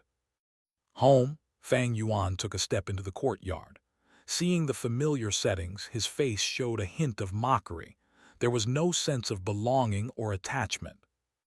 A year later, he had returned here once again. Compared to his mental impression, this place was much more vacant. Just as Fang Zheng had said, some family servants were already sold away or retrenched. Fang Yuan's sudden appearance had alarmed uncle and aunt. As the housekeeper, Mother Shen arrived at the first moment, kneeling and bowing to invite Fang Yuan into the living room, and served him tea by hand. Fang Yuan sat on the chair, observing the living room. Many of the furniture was missing, and the decor was much more simple and plain. But this did not mean that uncle and aunt had no savings. Gu Yue Dong too is still very cunning. This is an act of self-preservation. He had already stepped into the background, and his battle strength had drastically slipped. Most importantly, he had lost the 9-leaf vitality grass, meaning that he had lost the trump card in maintaining his personal relationships, no longer able to exert influence outside. A man's wealth is his own ruin by causing another's greed. After Fang Yuan inherited the assets, many clansmen were jealous and eyed his fortune. As for uncle and aunt, they faced the same problem. The huge amount of savings they had was both a blessing and a problem. Not showing off one's wealth, to them, this was the correct method of living. At this time, footsteps could be heard. The footsteps got closer and soon, Anne appeared at the doorstep. "Fang Yuan, you actually still dared to come back here." Seeing Fang Yuan, the rage in her heart appeared out of nowhere, screaming shrilly, "You traitorous scoundrel, how did we raise you? And to think you treat us like this, do you have a conscience? Has your conscience been eaten by a dog? You still have the cheeks to come here and have the cheeks to drink tea here. Are you here to see our sorry states? Now that you've seen it, are you happy?" Her finger pointed at Fang Yuan, her other hand at her waist as she screamed like a shrew. If not for Fang Yuan wearing a glaring rank 2 Gu master battle attire, reminding her, she would have pounced on him and strangled him. Fang Yuan paid no heed, nor showed any expressions to Aunt's finger or her angry accusations. A year of not meeting, Aunt's yellow face, although full of rage and hatred, could not hide her haggardness. Her clothes had already changed to a simple hemp garment, and the accessories on her head had reduced. Without any makeup, her mouth looked sharp and her face small, like a monkey. Fang Yuan getting back the assets had caused a great influence and impact on her daily life. To her furious bantering, Fang Yuan paid no heed to them. He held up his cup and drank some tea before saying slowly, "My trip here today is to sell the tavern and bamboo buildings. Does uncle and aunt have any interest?" "Pa, you traitorous wolf, what good can you have, wanting to sell the tavern and bamboo?" Aunt's tone stalled as she finally reacted, her face showing disbelief. "What, you want to sell the tavern and bamboo buildings?" Fang Yuan put down his teacup, leaning back on the chair, closing his eyes to rest. "Better to get uncle here to discuss with me." Aunt gritted her teeth, not believing it, her eyes like erupting flames as she stared angrily at Fang Yuan, saying, "I know you're trying to toy with me, that's why you said that. Once I agree, I will get harshly mocked and ridiculed. You think I'm a fool and would be played by you." This was purely a way of thinking from a person of low social status. Fang Yuan sighed in his heart, before saying one sentence to change his aunt's attitude. "Say any more bullshit and I'm leaving. I believe others would be interested in these assets. By then, I would have sold it to other people, so don't you both regret it." Aunt paused for a moment. "Do you really want to sell these assets?" "I am only waiting for 5 minutes." Fang Yuan opened a slit of his eyes to talk, before shutting them again. He heard Aunt stomping her foot before a series of quick and softer footsteps. Not long after, Uncle Gu Yue Dong too appeared in front of Fang Yuan, but Aunt did not accompany him. Fang Yuan looked at him. Uncle was already aging extensively. His originally well-maintained face had shrunk, and there was much more white hair on his head now. He had been worrying these few days. Losing the family assets, he lost his financial sources all of a sudden. Without the 9-leaf vitality grass, he also lost his outside influence. His hidden elder title was already falsifying. Although he had a huge amount of fortune in his hands, without his influence, these primeval stones had gotten troublesome. The clan's politics was to encourage the clansmen to compete for resources, especially the rules on Gu fighting. It was inhumane and non-friendly. But this could exterminate parasites and the appearance of a good-for-nothing second generation, allowing the clan's people to maintain a sense of alertness. This also allowed the clan's fighting force to maintain at a strong position. In this world, only strong fighting force could ensure survival. Tornadoes, floods, and beasts do not speak sense with you. These years, Gu Yue Dong too had lived a life of peace, and his fighting ability had diminished. In order to reduce his burden, the Gu worms that he used to fight with, he had sold them away already. If someone sent him a challenge now, he would definitely lose more than win. Towards his uncle, Fang Yuan spoke openly about his purpose in coming. Fang Yuan, I shall not beat about the bush. I don't understand something. Why do you need to sell the wine tavern and bamboo buildings? If you keep them, you will have a steady source of income. Uncle could not believe it, but his tone was much more acceptable than Aunt. Because I want to buy a red steel relic Gu. Fang Yuan said honestly, there was no need to hide such things. So that's it. Uncle's gaze shone. Then you are selling the 9-leaf vitality grass too. That is impossible. Fang Yuan shook his head without any hesitation. I am only selling the wine tavern, the bamboo buildings, the land, and the 8 servants. 9-leaf vitality grass was the most valuable thing in the asset. Fang Yuan needed its healing ability as well as selling them to earn primeval stones. It could sustain his cultivation and also feed the Gu worms. Furthermore, next year the wolf tide was coming, and the vitality leaves price would soar. With this 9-leaf vitality grass in hand, Fang Yuan would have no problems with primeval stones for his rank 2 cultivation journey.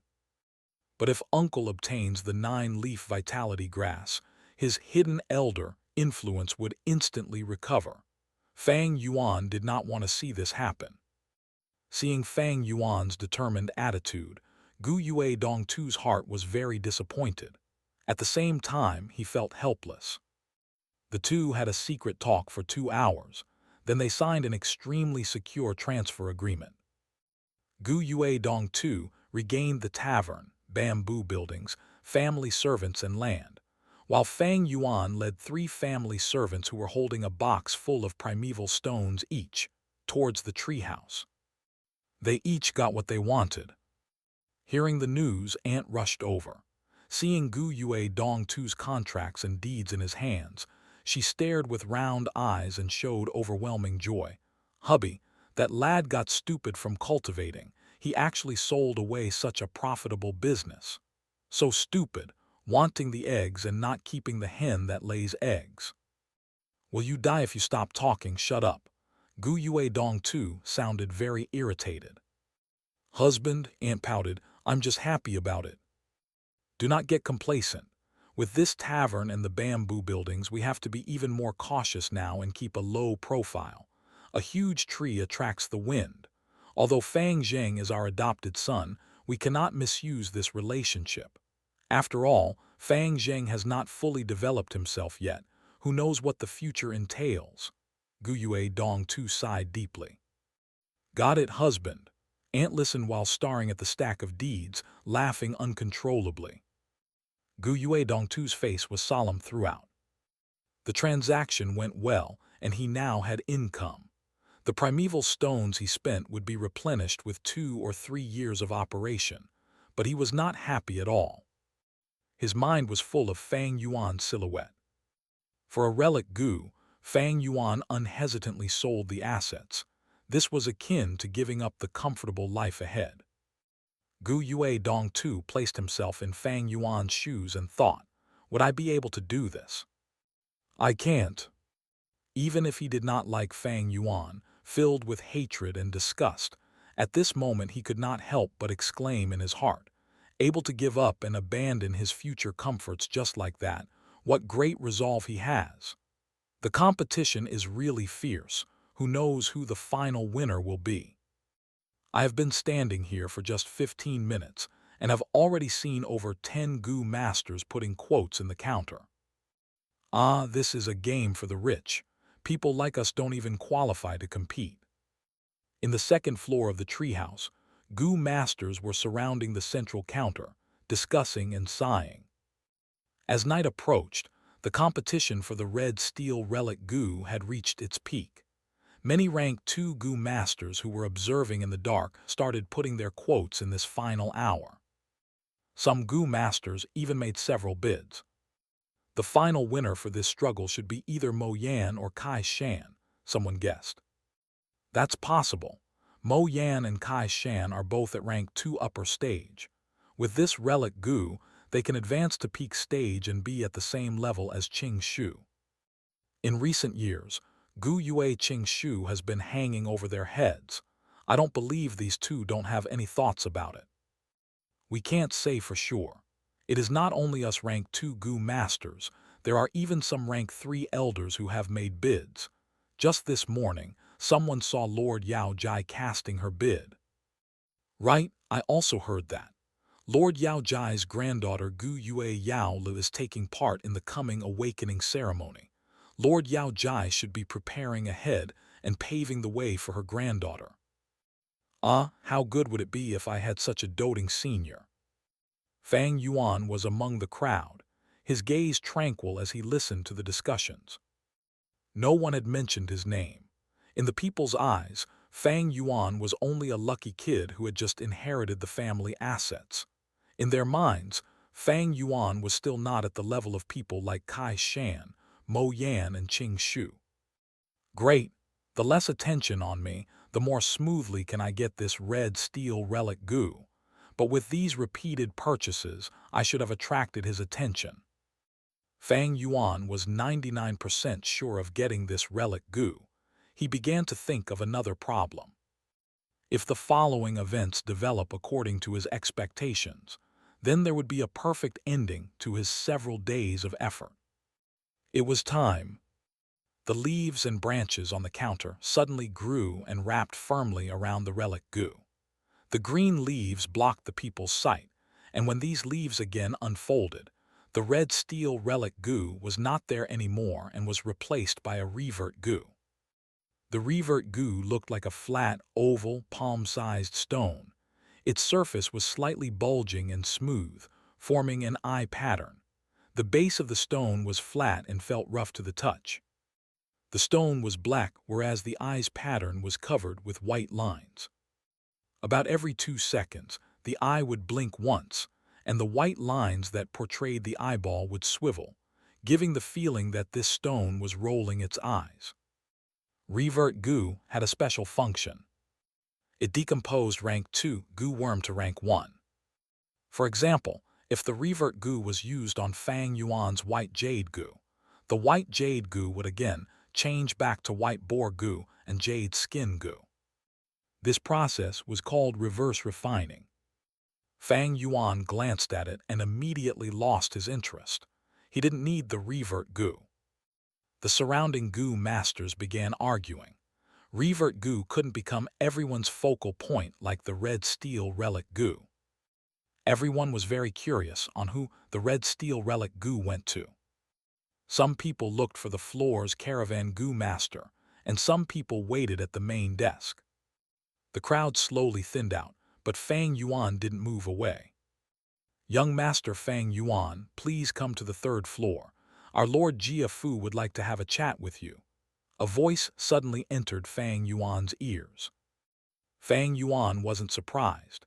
There were many types of secret sound transmission goo worms in this world. He followed the directions given by the voice and walked to a wall in the third floor. Branches and leaves stacked together and covered the wooden wall. Swoosh! The branches and leaves automatically parted to the sides and revealed a concealed door. Fang Yuan pushed open the door and saw an exquisite whirling staircase that moved up. He walked along the stairs and came to a small study room. In the study room, Jia Fu was handling some accounts, his hand writing away speedily. He raised his head when he heard Fang Yuan's footsteps, revealing the scar on his face. He gave a gentle smile. "We meet again, little brother Fang Yuan."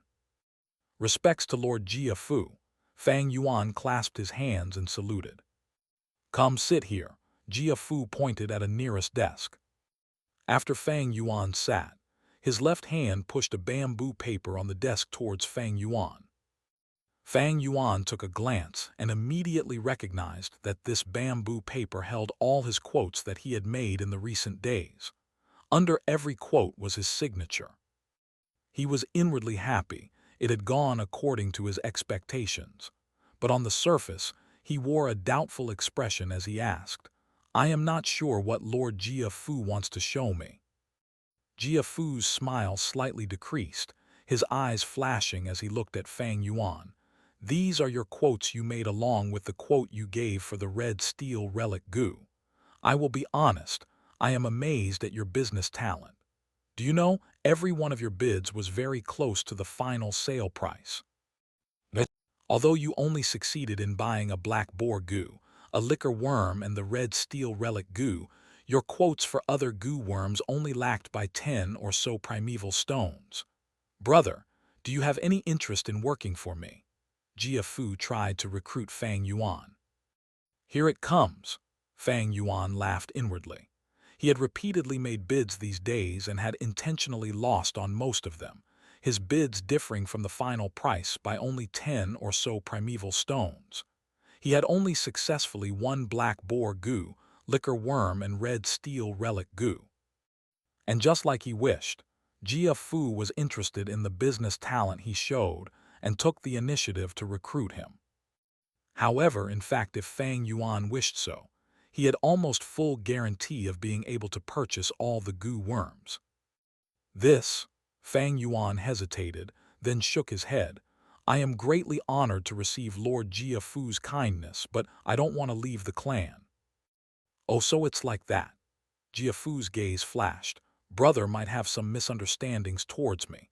A year ago I indeed doubted you, but after using the bamboo gentleman, the suspicions on you have already been removed.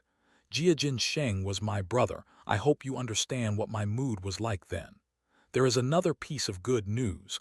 I have already invited divine investigator Tai Zhu Leng. There isn't any case which he cannot solve. I believe he will definitely be able to investigate the truth and give justice to you." Divine investigator Tai Zhu Leng, this is a problem. Fang Yuan thought over this name. This was not good news to him. In this world, there were many magical places and also many amazing methods that could be used to investigate. When Fang Yuan killed Jia Jin Sheng, he had only been at rank 1. Even if he knew a lot of methods, he couldn't use them. In his memories, Tai Zhu Leng had a profound cultivation and wouldn't even tolerate a bit of sand in his eyes. He followed the thought of punishing evil and rewarding the right throughout his whole life. He had an extremely rich sense of justice, and his thoughts were meticulous. He was very good at finding subtle traces from any clues. Divine Investigator has a high reputation. I have also heard of him. But when will this Lord Divine Investigator arrive at Qingmao Mountain? Fang Yuan put on an anticipating look and directly asked. "That," Jia Fu awkwardly smiled. "Divine Investigator is very busy. From his reply, it might only be the year after the next." Fang Yuan immediately felt relieved. He had a lot of time to prepare. "Brother, I think highly of you. I hope you can carefully consider my proposal." Jia Fu made attractive offers. Fang Yuan tactfully refused. Now was not the best time to leave Qingmao Mountain. If he went to a strange environment without enough strength, he was bound to be bullied and pushed aside. The caravan was also full of unwritten rules on bullying and pushing aside. That is really a pity for your talent. How about this? I will give you this token. If there comes a day where you want my help, this token will be the proof that I will always welcome you. Jia Fu had failed in recruiting Fang Yuan, but he didn't feel surprised. He had a deep understanding towards this type of clan's cohesiveness. If he was to know now that Fang Yuan was Jia Jin Sheng's murderer, who knows what his expression would be?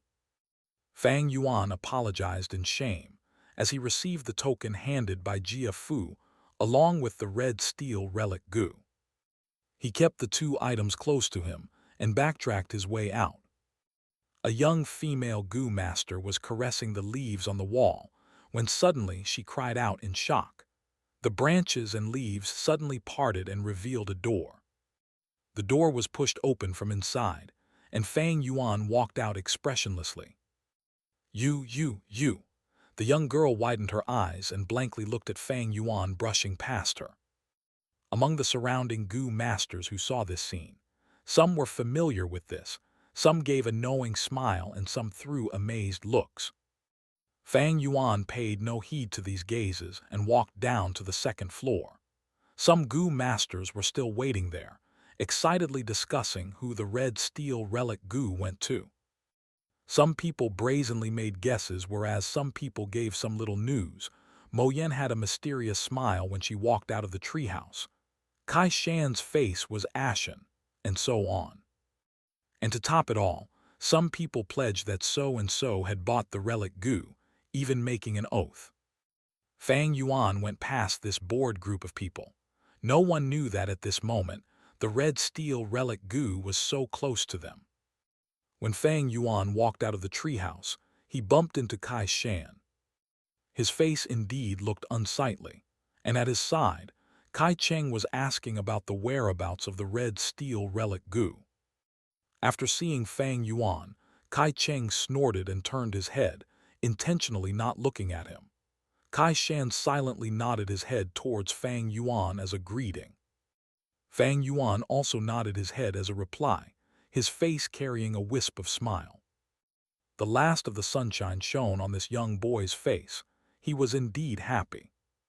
With the red steel relic Gu, his cultivation would instantly advance by a level. And there was also the token. A year ago, Fang Yuan wanted to build a friendship with Jia Jin Sheng and rely on him to take part in the future large-scale Gu fighting competition, reaping benefits in that period of upheaval. Unfortunately, life was unpredictable. The final outcome made Fang Yuan not know whether to laugh or cry. Unexpectedly, he ended up killing Jia Jin Sheng with his own hands. No matter. Without Jia Jin Sheng, relying on Jia Fu also worked. This token was equivalent to the admission ticket to the future large-scale Gu fighting competition, 3 days after the caravan left the village. In the rock forest inside the mountain, filled with dark red light, huge stone pillars extended down from the ceiling, resembling long and gigantic tree trunks, forming into a majestic gray-colored stone forest. Fang Yuan was retreating from battle in the rock forest. Chirp. A bunch of stone monkeys stared with their green circular monkey eyes, chasing after Fang Yuan relentlessly. Munglo Gu, Fang Yuan called in his mind, his right arm chopping towards the direction of the monkey gang. Pew!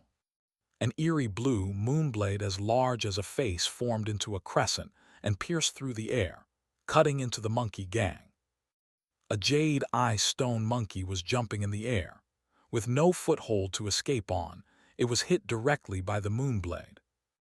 Before it could scream, in the next moment, its entire body was split into two from head to toe.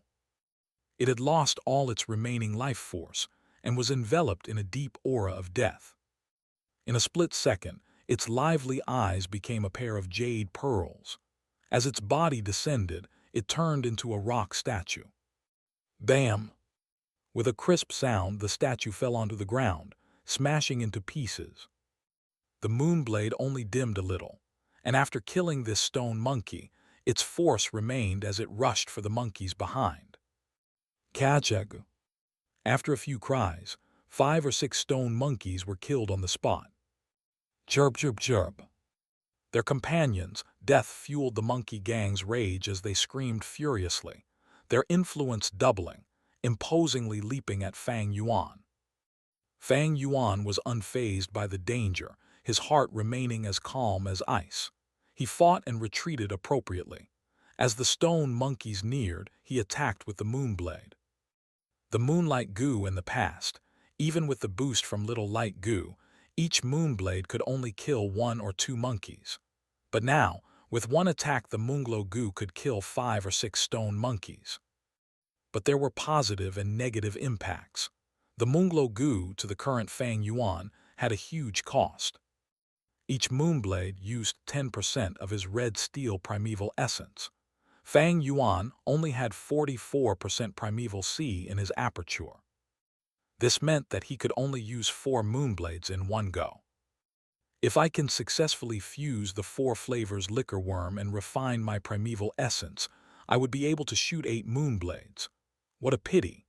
Even though I have the second liquor worm and 3 out of the 4 flavors of wine, I am lacking the final one. I'm stuck at the final step, Fang Yuan sighed deeply. 3 moonblades later, his aperture only had 14% light red primeval essence left. To play safe, he no longer used the moonblade, but activated the white jade goo. The stone monkeys encircled him, the closest monkey jumping to Fang Yuan's leg and going into a frenzy. From down to up, it used its monkey head to hit Fang Yuan's chin. Fang Yuan snorted. He wanted to use his fist to crush this overconfident monkey. But suddenly he had a thought and stopped his hand, using his chin to receive the blow instead.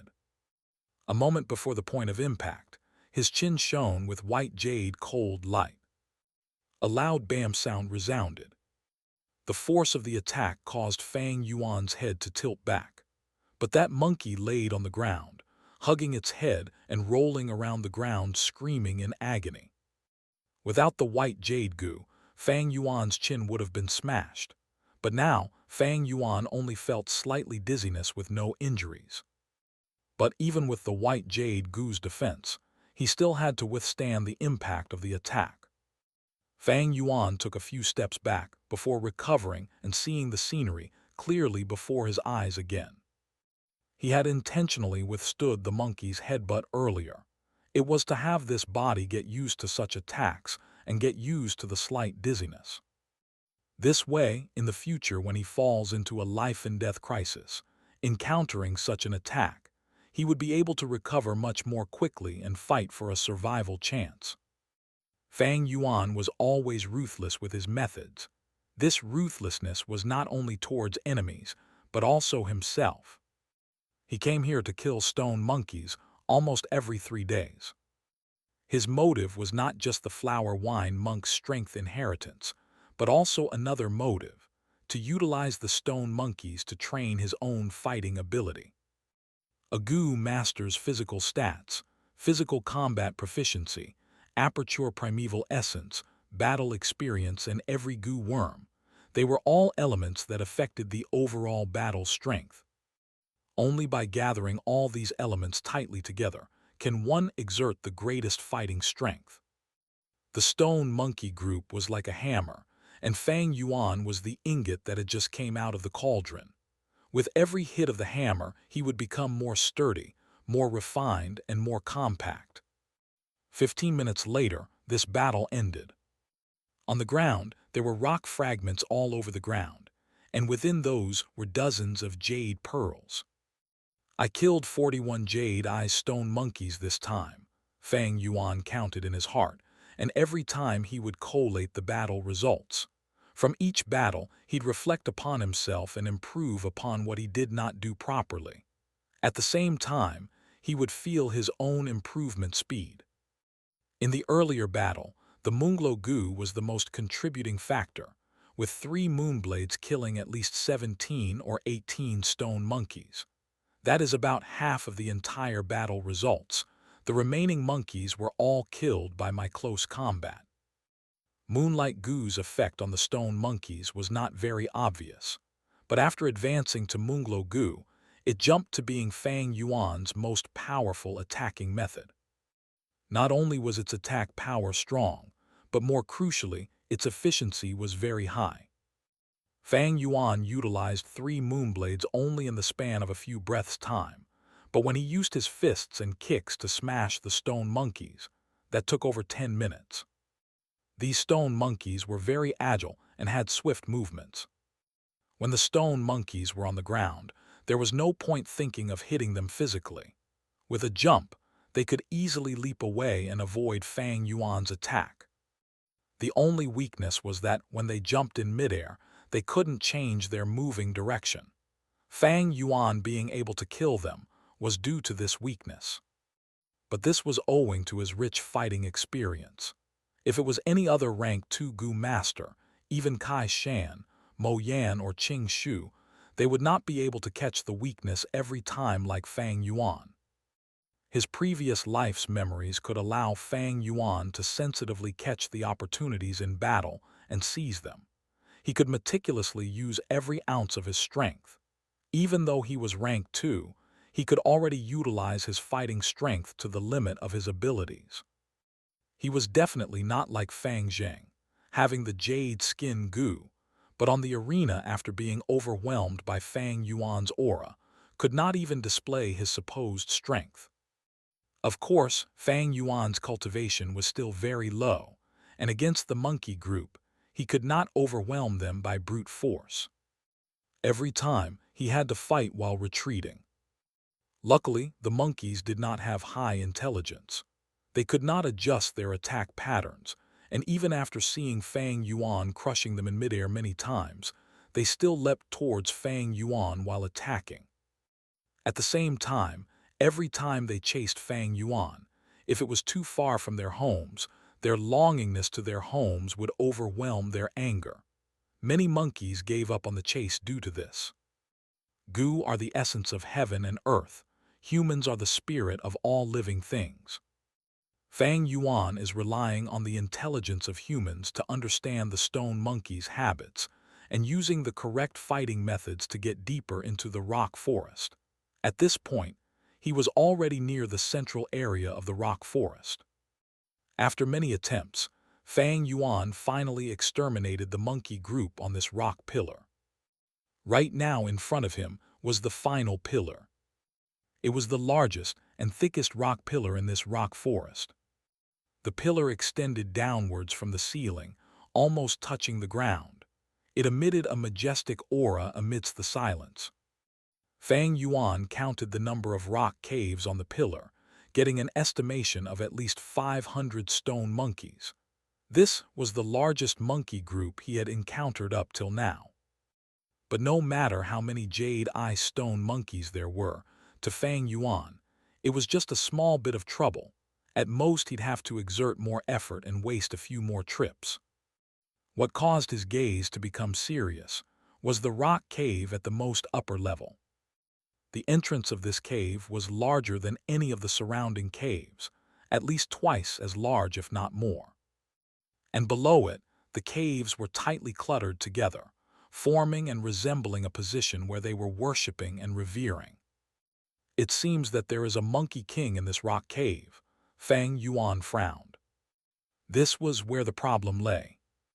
As long as a beast group is large, there would be a beast king created. There was a wild boar king in the wild boar group. Obviously, there would also be a monkey king in the monkey group. The threat of a beast king was multiple times higher than a normal wild beast. The reason was that their bodies had 1 or 2 Gu worms inside. These Gu had a mutual partnership with the beast kings, and once the beast king is attacked, they would come out and assist. This jade-eye stone monkey king should not be very strong, at least weaker than the wild boar king. Otherwise, the surrounding monkey groups would have been under his control already. Fang Yuan, using his experiences, gauged the Monkey King's strength. Normally, the bigger the beast group, the stronger the Beast King. Weaker Beast Kings did not have the ability to rule over a large number of its kind.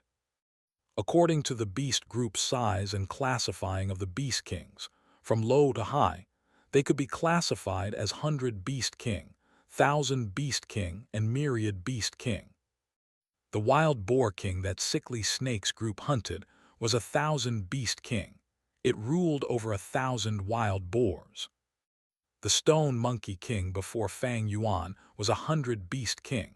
It only had several hundred stone monkeys under its rule. The culprit behind the wolf tide, the Lightning Crown Wolf, was a Myriad Beast King.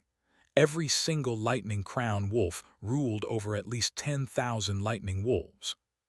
The difference in ability between the three Beast Kings were huge.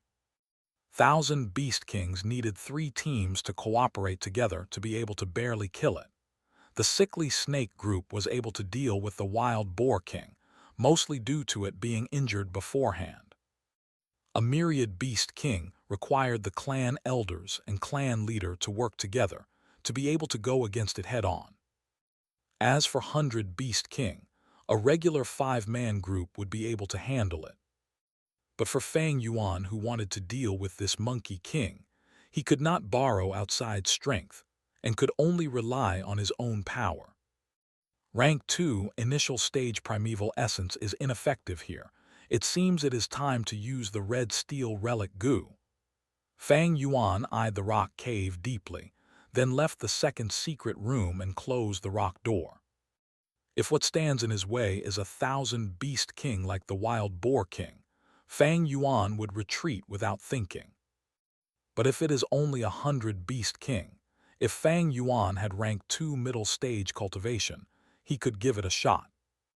Of course, the results could go either way. Even with middle stage cultivation, he still had roughly 75% chance of failure, his chances of success not even hitting 30%. The translucent light membrane, faint red primeval sea, and the surging waves. On the sea surface, 2 fat white liquor worms were absorbing the water. In the air above the sea, a black ladybug-like black boar goo was shaking its wings and hovering around the Red Steel Relic Goo. The pebble-like white jade goo had sunk to the depths of the sea and was motionless. Spring-autumn cicada had concealed itself. It was in a deep slumber to recuperate. It is time, Fang Yuan willed. The sea waves paused, and a portion of primeval essence surged up and poured towards the Red Steel Relic Goo. The Red Steel Relic Goo immediately shook and flew up, giving off bursts of red rays of light. It was like the slowly rising sun, its rays of light shining upon the aperture wall. The rays of light were as hot as fire and as dazzling as a sword. The black boar goo was soon unable to bear it and fell down to the primeval sea. The 2 liquor worms also sunk down to the depths of the primeval sea. White jade goo was flashing inside the sea. For Fang Yuan to advance to rank 2 middle stage with normal methods, he could only use the method of grinding, using his light red primeval essence to cleanse the light membrane aperture wall.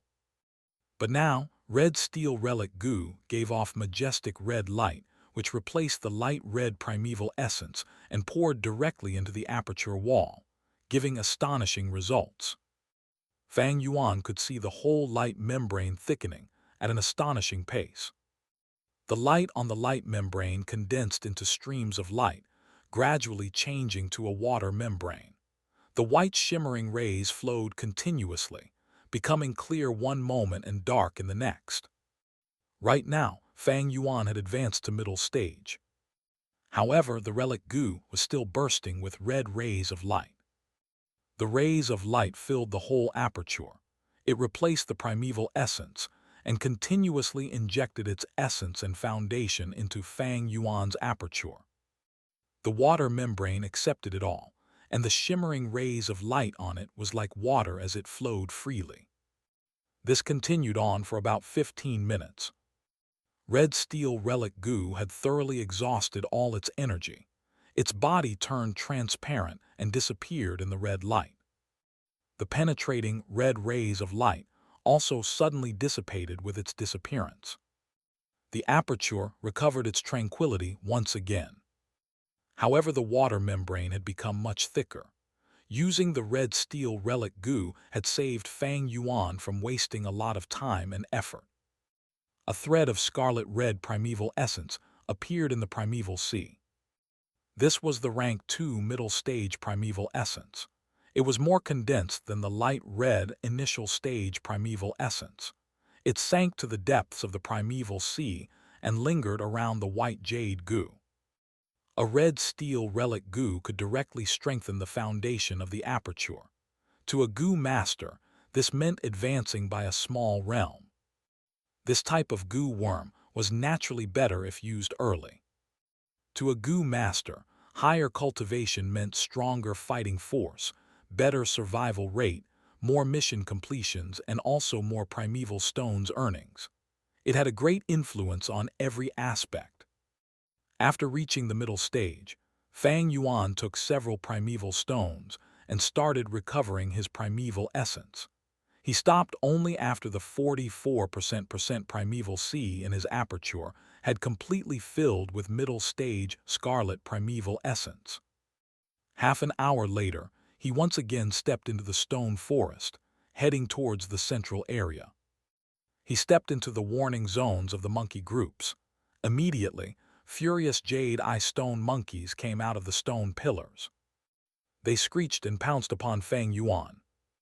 Fang Yuan's expression didn't change.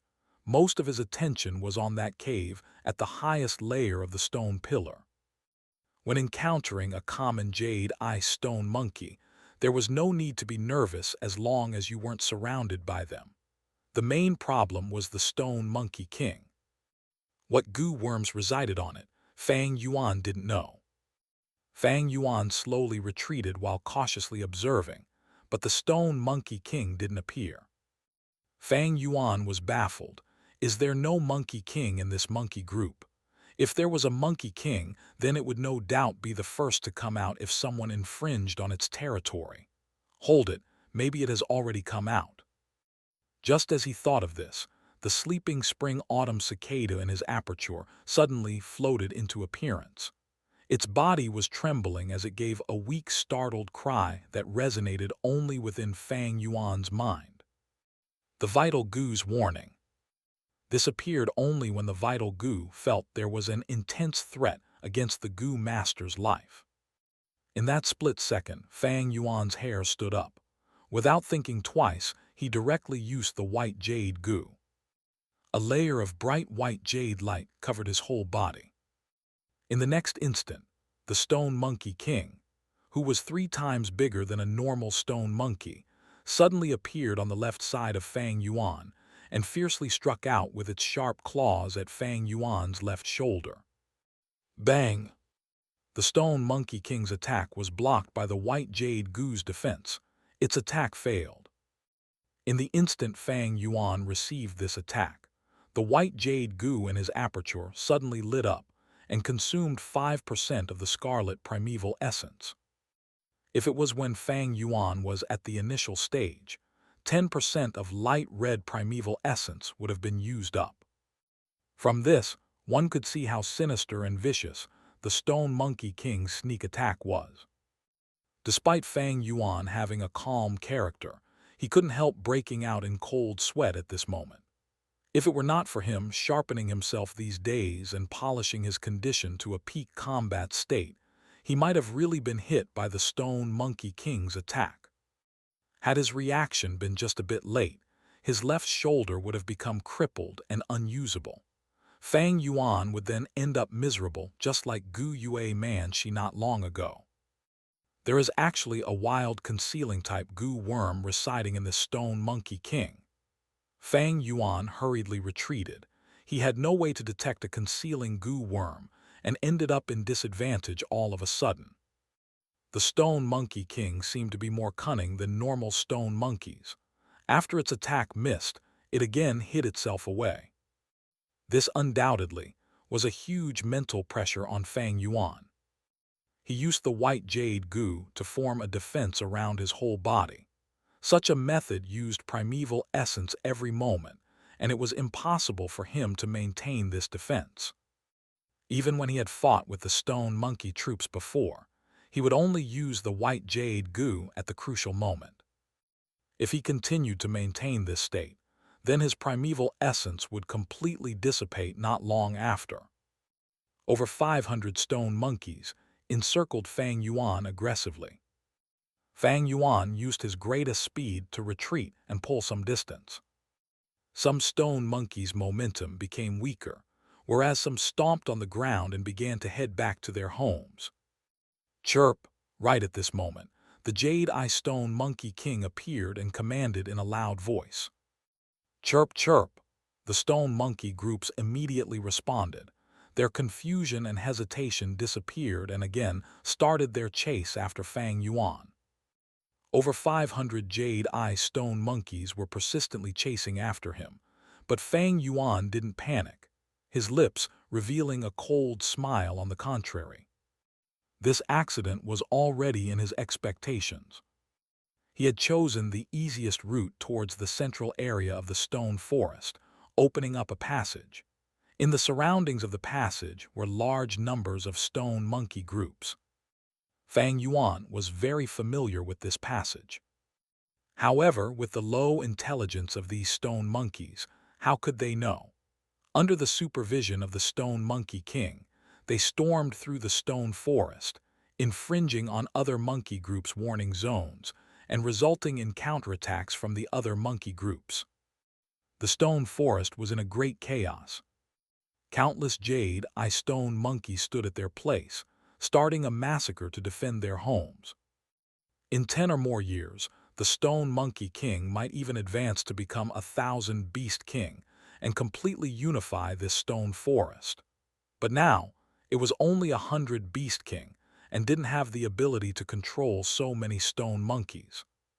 The different groups of stone monkeys fell into a chaotic battle with each other. For a moment, all Fang Yuan could hear was the screeching and screaming sounds of the stone monkeys. Those 500 stone monkeys that were chasing him were quickly entangled with the other stone monkey groups. But the Stone Monkey King still persisted on chasing after Fang Yuan. Fang Yuan was attacking and retreating. In this period of time, he suffered many sneak attacks from the Stone Monkey King, and every attack would consume great amounts of his primeval essence. Luckily, he had advanced to middle stage before this. Otherwise, with the initial stage primeval essence, he wouldn't have been to handle this consumption. Fang Yuan landed in absolute disadvantage. He had not found any weakness in the Stone Monkey King. The only chance to attack lay in the moment the Stone Monkey King was about to attack, but even if Fang Yuan was able to react, he had no time to even make an attacking movement. The Stone Monkey King possessed a concealment-type goo worm and firmly held the initiative. It could attack Fang Yuan whenever it wanted to attack. Even if Fang Yuan injured it, it could use the concealment-type goo worm to safely escape. It was in an invincible position. Without a stealth removal goo worm, the probability to win this battle is extremely low. If I had a wide area attacking method, maybe I could give it a try. But Moonglow Goo, I will only be able to hit this Stone Monkey King if I am lucky, but the probability is too low. Fang Yuan clearly understood the battle situation and immediately retreated. However, the Stone Monkey King seemed to be determined to kill him. Fang Yuan retreated to about 100 meters from the rock door when he suddenly stopped. I only have a bit over 10% of my primeval essence remaining. It won't be enough to cover this 100 meters of distance, and even if I am able to enter the second secret room and close the rock door, this Stone Monkey King might just break the door. Fang Yuan had thought that the Stone Monkey King would give up after chasing him for such a long period of time. Yet who could have thought that it still persisted on chasing him? He was already out of the stone forest now, and around him was a patch of empty ground. Countless stone monkeys were fighting chaotically in the stone forest, causing an uproar. Their noisy sounds kept on echoing within this empty space. Fang Yuan didn't budge. His battle intuition told him that the Stone Monkey King was hiding somewhere, waiting for him to show a gap before making a fatal attack. Fang Yuan knew he had already fallen into an impasse. Normal rank 2 Gu masters would have already fallen apart from this fear, unable to endure this formless pressure. But Fang Yuan was still calm. This situation was also within his expectations, though its probability was very low. According to logic, the Stone Monkey King should also possess the Stone Monkey's habits and be reluctant to leave its home. But for some reason, this Stone Monkey King was hell-bent on chasing and killing Fang Yuan. If you choose to take a risk, you need to be willing to risk your life. Fang Yuan's eyes flashed with a cold light. He then took off his upper garment. 11% primeval essence. This means 2 moonblades or sustain the Monkey King's sneak attack twice. Relying solely on the Moonglow Goo or White Jade Goo will not do. My only chance is the instant where the Monkey King attacks me. I have to grasp the opportunity and shoot the moonblade, instantly killing it. Fang Yuan's thoughts sparked like flint, thinking of the most optimum strategy. Stone monkeys did not have outstanding defense, and since the Monkey King chose a sneak attack approach, it revealed that defense was its weakness. One moonblade could slaughter 5 or 6 jade-eye stone monkeys. Even if it couldn't kill the Monkey King, it can still heavily injure it. But do not think that this is easy. Getting to this point is difficult, even if a group of Goo masters came. Without a stealth removal type Goo, they would still lose their lives. This monkey is cunning, choosing not to attack. Is it waiting for my primeval essence to be used up? Never mind, I shall trust the spring-autumn cicada once and bet on this chance. Fang Yuan instantly decided, his eyes shining with a cold and ruthless light. He stood on the spot, both hands hanging beside him, holding the collar of his shirt. At the same time, he closed his eyes, only leaving a slit of visibility. What is more shocking is that he removed the defense of the White Jade Goo. The expenditure of the primeval essence in his aperture finally stopped. At the same time, he was no longer under the protection of the White Jade light. The rock forest continued to reverb with the cries and anguish of the monkeys, but Fang Yuan could feel that these noises were getting closer and closer to himself. A type of calmness enveloped his heart and mind. He was silently waiting for the Stone Monkey King's attack. When it attacks, that is when the match is decided. Waiting. Waiting. Suddenly, the spring-autumn cicada vibrated in the aperture. Pew! The very next moment, Fang Yuan heard an explosion, and the Stone Monkey King appeared on his left. White Jade Goo. Fang Yuan's eyes shone with brilliance as the white jade light covered his entire body. Bam! The Stone Monkey King hit Fang Yuan's body with a strong force, almost causing him to topple, his primeval essence dropping by 5%, only left with the other half. Seeing that his attack did not finish Fang Yuan off, the Stone Monkey King tried to escape. Fang Yuan had no time to counterattack, but it was enough for him to flick his upper shirt. Suddenly, he felt that there was someone on his upper shirt, tugging towards the outside direction. The shirt was not made of steel, and to prevent it from tearing, Fang Yuan let go of both hands, seeing the floating shirt fly around the place at a shocking speed. Now, Fang Yuan's eyes shone with cold light as the battle's outcome would be decided with this moonblade, his heart cold and calm as ice. The Monkey King was after all a wild beast, and after having its face covered by a shirt, it flew into a panic. It emitted a shrill scream, calling its stone monkeys to help. At the same time, the shirt continued to move around, changing directions and going all over the place. An eerie blue moonblade flew out and hit the Stone Monkey King. The Monkey King cried in pain as its camouflage was exposed. Its appearance was the same as a normal stone monkey, but its body size was 3 times bigger, and at the same time its eyes shone with a bloody red light. A long and deep wound stretched from its chest to its left leg, blood continuing to pour from it. Although not dead, it had already suffered a heavy injury, and the aura of death permeated its entire body. It covered its wound in shock, going invisible again. Fang Yuan's upper shirt was cut open by his moonblade, falling onto the ground. But the blood traces exposed the Monkey King, and it hurriedly retreated, no longer having the idea of killing Fang Yuan. With such a grave injury, if it did not deal with it, it would lose its life. At this time, Fang Yuan also retreated to the rock door. After activating the moonblade, his aperture only had a little bit of primeval essence left, and his battle strength dropped drastically. Although it looked like a draw, Fang Yuan had won. The Monkey King's injury could not be recovered shortly.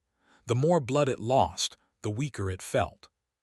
But Fang Yuan could use the primeval stones to recover his primeval essence and recover his battle strength. Even without a stealth removal type goo, nor a wide area attack method, with his rich fighting experience and the will of steel in the face of danger, Fang Yuan could beat the strong in a weaker state. Monkey, fox, bay, these wild beasts have extraordinary intelligence compared to ordinary wild beasts and are more cunning. Because of this, they lack the wild courage and often retreat while injured. If it were a wild boar or bull, they would go into a frenzy while injured. This Monkey King seems to only have one goo worm. Although the goo worm could grant stealth, it cannot hide blood traces, and if my guess is correct, it should be the rank 1 stealth rock goo. Fang Yuan pondered in his heart, and relying on his memories, the Monkey King had no more secrets in front of him. The results has been decided. Fang Yuan returned to the rock room, closing the door and replenishing his primeval essence. A moment later, his primeval essence went back to its peak state, and Fang Yuan opened the rock door, being in the rock forest once again. The rock forest was still a mess, but better than before. After this chaos, the entire rock forest's forces will be reset. The stone monkeys will relocate and regroup, and the roaming and isolated stone monkeys form into new monkey gangs. The path that I painstakingly created would thus vanish. Fang Yuan's heart sank. He needed to kill the Stone Monkey King before this path is completely gone. If not, opening this path would expend much of his time again, and by the time he got to the center again, the Monkey King would have completely healed. He shall chase after and annihilate lingering enemies with bravery, rather than be easily contented with fame and compliments like Xiang Yu. Fang Yuan trailed along the opened path, invading the rock forest. The stone monkeys who appeared in his way were all exterminated. 15 minutes later, he appeared at the central pillar once again. The Stone Monkey King laid on the ground. It had turned into a statue and was already dead. A jade-eye stone monkey was stepping on its corpse, screaming about, replacing the title of king with the death of the former king. A new king takes its place. Regardless of the beast group or human society, this was the cruel elimination system. Saved some effort of mine, Fang Yuan slowly got closer. At this moment, a goo worm slowly floated from the corpse of the Stone Monkey King, flying towards the new king. Munglo goo. Fang Yuan shot out a moonblade just in time, chasing away the new Stone Monkey King, then walking up and grabbing the goo worm. This goo looked ordinary, like a gray rock, with an uneven surface that was not even squarish nor spherical. If this goo was thrown on the road, no one would notice it based on appearance. But in reality, it was the essence of a rock, a natural goo nurtured by Mother Nature. It seemed like an inanimate object, a rock, but in fact it was the real deal, a living being with its own consciousness and thought. As Fang Yuan predicted, it was the stealth rock goo. Grabbed by Fang Yuan, it desperately struggled, trying to be free of his demonic grasp. Spring-autumn cicada. Fang Yuan called in his mind, and the spring-autumn cicada appeared in his aperture, leaking a trace of its aura. The stealth rock goo instantly went dead, not daring to struggle, like a mouse meeting a cat. Fang Yuan's red primeval essence activated and instantly refined it. Another goo in the bag. The stealth rock goo was kept in the aperture and sunk to the bottom of the primeval sea, side by side with the white jade goo. The stone monkey watched helplessly at the side, and on seeing Fang Yuan keep the stealth rock goo into his body, it frantically jumped about, screaming incoherently. It had just gotten the new position, so not many monkeys obeyed it.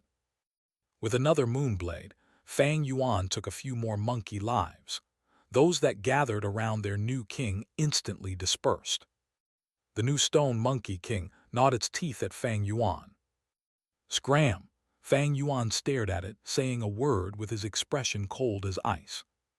The monkey king shuddered, feeling the intense killing intent from Fang Yuan. It stared at Fang Yuan blankly before gulping and turning around to escape, showing its superior intelligence compared to wild beasts. Fang Yuan chased these stone monkeys away and ignored them, getting to the bottom of the rock pillar as soon as he could. As he got close, he found a cave below the rock pillar. The cave was not big, and some rock stairs extended downwards into the darkness. Fang Yuan had no investigative goo worm, so he could not tell what was down there. With the situation unclear, Fang Yuan did not enter the cavern and walk down the stairs. He had barged his way in earlier, and his body condition was not at its prime. Furthermore, the chaos in the rock forest was disappearing and was stabilizing. He had spent much effort and time to open the path, but many stone monkeys were starting to reside in the pillars along the way. Haste brings no success. Now that I have found the inheritance clue, I have achieved my goal. It is time to return. Fang Yuan controlled the urge to investigate and returned via the same route. On the way, the pressure intensified, but eventually, he endured the pressure as he was chased by hundreds of monkeys, tragically rushing out of the rock forest.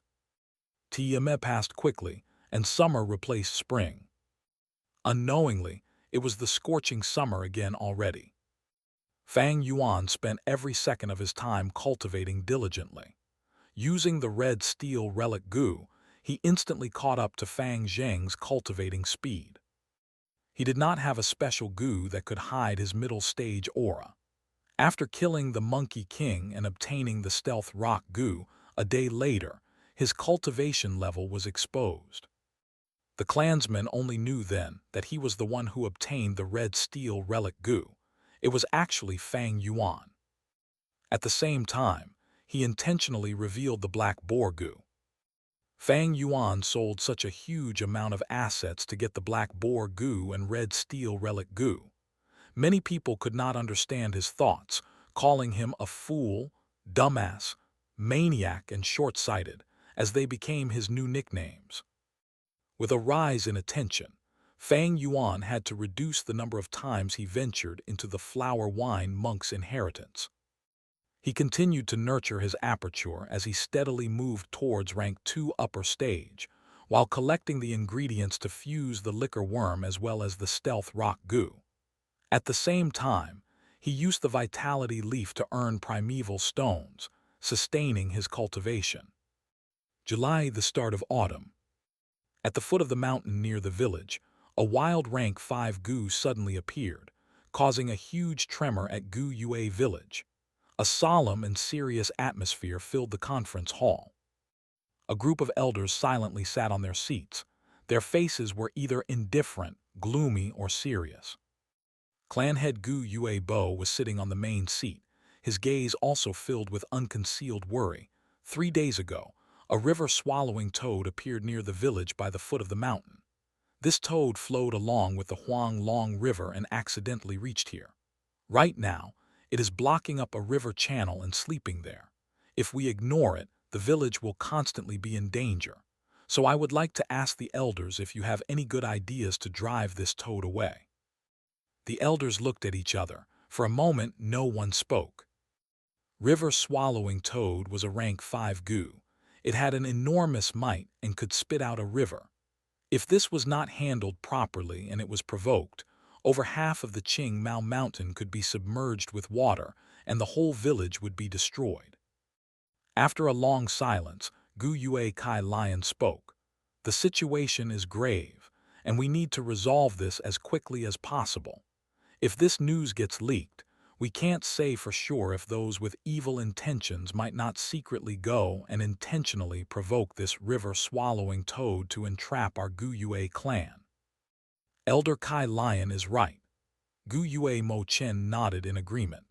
Although he and Gu Yue Kai Lion were political enemies, but at such a critical time for the village, he let go of his past prejudices. He continued speaking after a moment. "There is another more serious problem. If the river-swallowing toad floods the Qingmao Mountain, the wolf lairs will be submerged, and for their survival, the wolf hordes will move up the mountain. At that time, the wolf tide will break out before its time, and we will have to fight with countless wild beasts to fight for the space at the top." The elders' complexion turned pale when they heard this. Gu Yue Bo spoke with heavy tone. "Everyone, don't forget the foundation of our village. The first-generation ancestor set up the village in this place because of the underground spirit spring. If Qingmao Mountain gets flooded, this spirit spring might also be destroyed. What should we do? Sai, even if we withstand the beast tides and survive at the mountaintop. After the flood subsides, the spirit spring will have disappeared, many beasts will have died, our surroundings will turn to a wasteland, and we will be lacking cultivation resources. If we are to die, then why not ask help from Xing and buy villages? We are 3 boats tied with 1 rope. I don't believe they won't help." The elders whispered to one another with panic hidden inside. Some had already started thinking of asking for reinforcements. "It is too premature to ask for help now." Gu Yue Bo shook his head and denied this idea immediately. "It is not the most challenging period now. When the first-generation ancestor had just established the village, a rank 5 Blood River python attacked the village, but the first-generation clan head killed it. Compared to the Blood River python, the river-swallowing toad is just so much more adorable. It has a warm temperament and is harmless to ordinary people. Only if it senses the aura of other goo will it be alert. If it receives serious injuries, it will be angered and spit out a river. By chance, I heard the previous clan head talk of a rumor about the river-swallowing toad." Gu Yue Bo's composed and calm voice resounded within the conference hall. The group of elders listened attentively. Their nervous and panicked expressions eased up. "He is really worthy of being the clan head. He calmed their hearts with just his words." Gu Yue Yaojai sensed the change in the atmosphere. She gave a profound look at Gu Yue Bo and praised him inwardly. "If we follow what clan head said just now, chasing away the river-swallowing toad wouldn't be a difficult thing," an elder spoke. "We can't say that." Gu Yue Bo shook his head. "These are only rumors. I haven't personally seen it or even put it to use. The important thing is that we can't be careless. I suggest we first send a group of Gu masters to test it." All the elders agreed. Gu Yue Kai Lion spoke. "Then how about I send a member of my Kai family? If he can't do it, then no one among our clan might be able to do it." Everyone knew who Kai Lion was speaking of, and they approved of it one after another. Clan head Gu Yue Bo smiled. "Since it is so, then we shall just assign it to the Kai Shan group." It was early autumn. The weather was gradually turning cool. On a table by the window of the tavern, Fang Yuan was sitting alone, calmly tasting some wine. The tavern shopkeeper was standing beside him, bowing his head. "Shopkeeper, is there progress on the matter regarding bitter shell wine that I asked you to look into a few days ago?" Fang Yuan asked. Fang Yuan was lacking a bitter wine for the liquor worm fusion. However, bitter wines were difficult to find, and because of the matter regarding the red steel relic goo, people had been focusing on him. Wherever he went, people would point him out. Thus, it was not easy to make inquiries of bitter wines. The disturbance had settled down only recently, and maybe because extreme sorrow turns into joy, Fang Yuan had accidentally found a clue regarding the bitter wine. The old shopkeeper promptly replied, "Young master, the bitter shell wine you wanted me to look into, someone had drunk it in Bai village. The raw material of this wine is a type of conch found in deep ponds. This type of conch is completely black, with circles of white lines on its shell resembling a tree's growth rings. We call it a bitter shell. Normal conches can form pearls. The bitter shell swallows the sands and stones in the water, dissolving them and forming bitter water instead. Someone pried open its shell and obtained this bitter water, using it to brew wine, making the bitter shell wine. Its taste is very unique, bitter and fragrant." Fang Yuan slightly raised his brows upon hearing this. "Does that mean Bai village has this bitter shell wine?" The shopkeeper hurriedly bent down. "I don't dare to guarantee it. I have only heard people talking about it occasionally. However, the truth is Bai village is famous for its white grain liquid. This wine, along with our clan's green bamboo wine and Qing village's bear gall wine, are called the three wines of Qing Mao. Bitter shell wine. I think even if the Bai village possesses it, there wouldn't be much." "Even if there is little, I have to find it," Fang Yuan said in his mind. But this matter was troublesome. Bai village had been gradually showing signs of coming to emergence these years, starting to shake the Gu Yue village's position as the overlord. If Fang Yuan wanted to enter the Bai village without permission, the patrolling Bai village's Gu masters might kill him before he even sees the village gate. Even if it was so, Fang Yuan still wanted to attempt it. After all, getting this bitter shell wine was more reasonable than the green AI wine that was immeasurably far away. As he broke away from his contemplations, Fang Yuan found that the old shopkeeper was still standing beside him. He waved his hand. "All right, you can leave. There is nothing for you here." The old man didn't leave. His face revealed hesitation, not speaking out what he was about to say. He finally summoned his courage. "Young master, could you please take back this tavern again? All the waiters and I want to work for you. You don't know that when the old landlord came back, he deducted most of our wages. With such little primeval stones each month, it is really difficult for us to support our families." Fang Yuan shook his head, his face without any expression. "I have already sold this tavern to him. I can't take it back according to the contract. Moreover, I don't want to engage in this tavern business. You can leave now." "But, young landlord," the old man still didn't move. Fang Yuan frowned in annoyance. "Remember, I am no longer your landlord." He had previously increased their salaries, only to arouse their passion for their work. It was all for himself. However, these people mistook it for his tolerance and wanted to push their luck.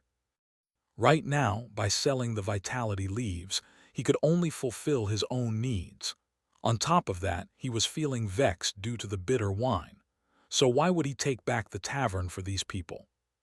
"But young landlord, we really can't keep on living like this. Please show mercy and have pity on us."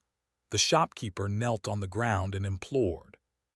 The sound immediately attracted the surrounding guests. Fang Yuan laughed coldly. He picked up a wine jar from the table and smashed it on the shopkeeper's head. "Kacheg!" The jar shattered. The wine splashed all around and blood flowed from the old man's head. "Did you think I won't dare to kill you? You tactless fool, get lost."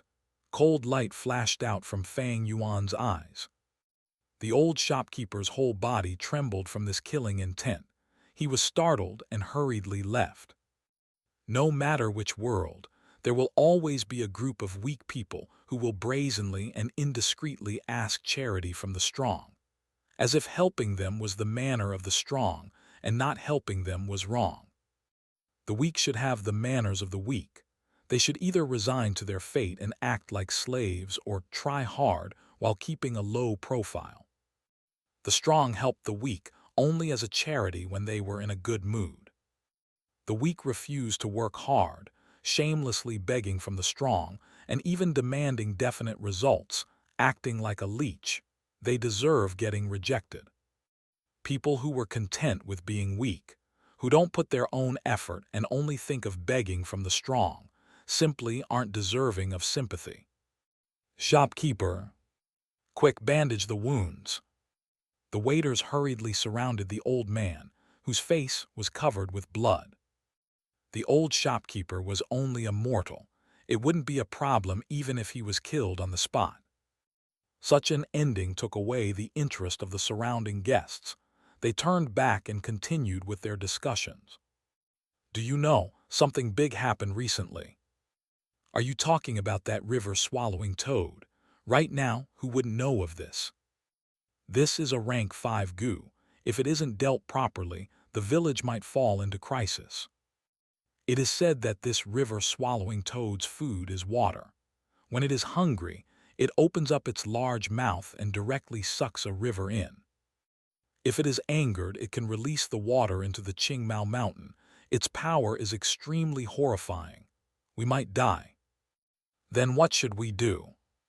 Sai, we just have to see how the clan's higher-ups will deal with it. After all, we can't escape. Where can we escape to? Bewilderment and confusion pervaded the air in the tavern. River-swallowing toad. Fang Yuan inwardly smiled when he heard this. Fear was infectious. It increased the more it is spread. Actually, the river-swallowing toad was very gentle and was not dreadful. Its natural disposition was to sleep, and people would often see it flowing with the river. The toad would lie down on the water surface with their white bellies facing up and sleep soundly. When it wakes up, it would swallow the river water up to its fill and return back to sleep. They had no interest towards fighting and killing. If they meet an enemy, their first reaction would be to flee. Only if they fall into an impasse and couldn't escape will they make fierce counterattacks. They were very powerful and could release torrential river from their mouths, engulfing the lands instantly and turning them to marsh. This river-swallowing toad probably fell asleep, then drifted along the Huanglong River and accidentally entered a tributary, reaching the foot of the Qingmao Mountain. Fang Yuan guessed the truth. It is said that every single river-swallowing toad's stomach carries a river. Fang Yuan did not use the river-swallowing toad in his previous life, but he has a strong impression of this goo because of one person. A normal person, a family servant. Around 200 years later in his previous life, a very special goo master will appear, Zhang Fan. His existence shocked numerous goo masters, and his story would be spread around by the mortals. Once he appeared, he became a legend. His entire success was attributed to a river-swallowing toad. Zhang Fan was a mere family servant, single-handedly taking care of a fishery for his master. One day, a river-swallowing toad arrived at the coast with its belly side up, lying in the water, asleep the entire time. Zhang Fan was initially scared and shocked, but slowly, he felt that this toad was dead. Why was it not moving at all? The toad corpse blocked the upflow of the river water, and this caused many problems for Zhang Fan, who was taking care of the fishery. Zhang Fan tried many different methods and ways to move this toad corpse away. But he was just a mere mortal. How could he move something as heavy as the river-swallowing toad? His master was stingy and cruel, and if he could not meet the monthly quota, his head will be decapitated. Zhang Fan did not dare to report it. As someone not too long ago did not manage to fulfill his quota and reported it with a proper reason, but ended up getting killed on the spot. Seeing that the due date was getting closer and the corpse still remained there blocking the water, it greatly affected his revenue.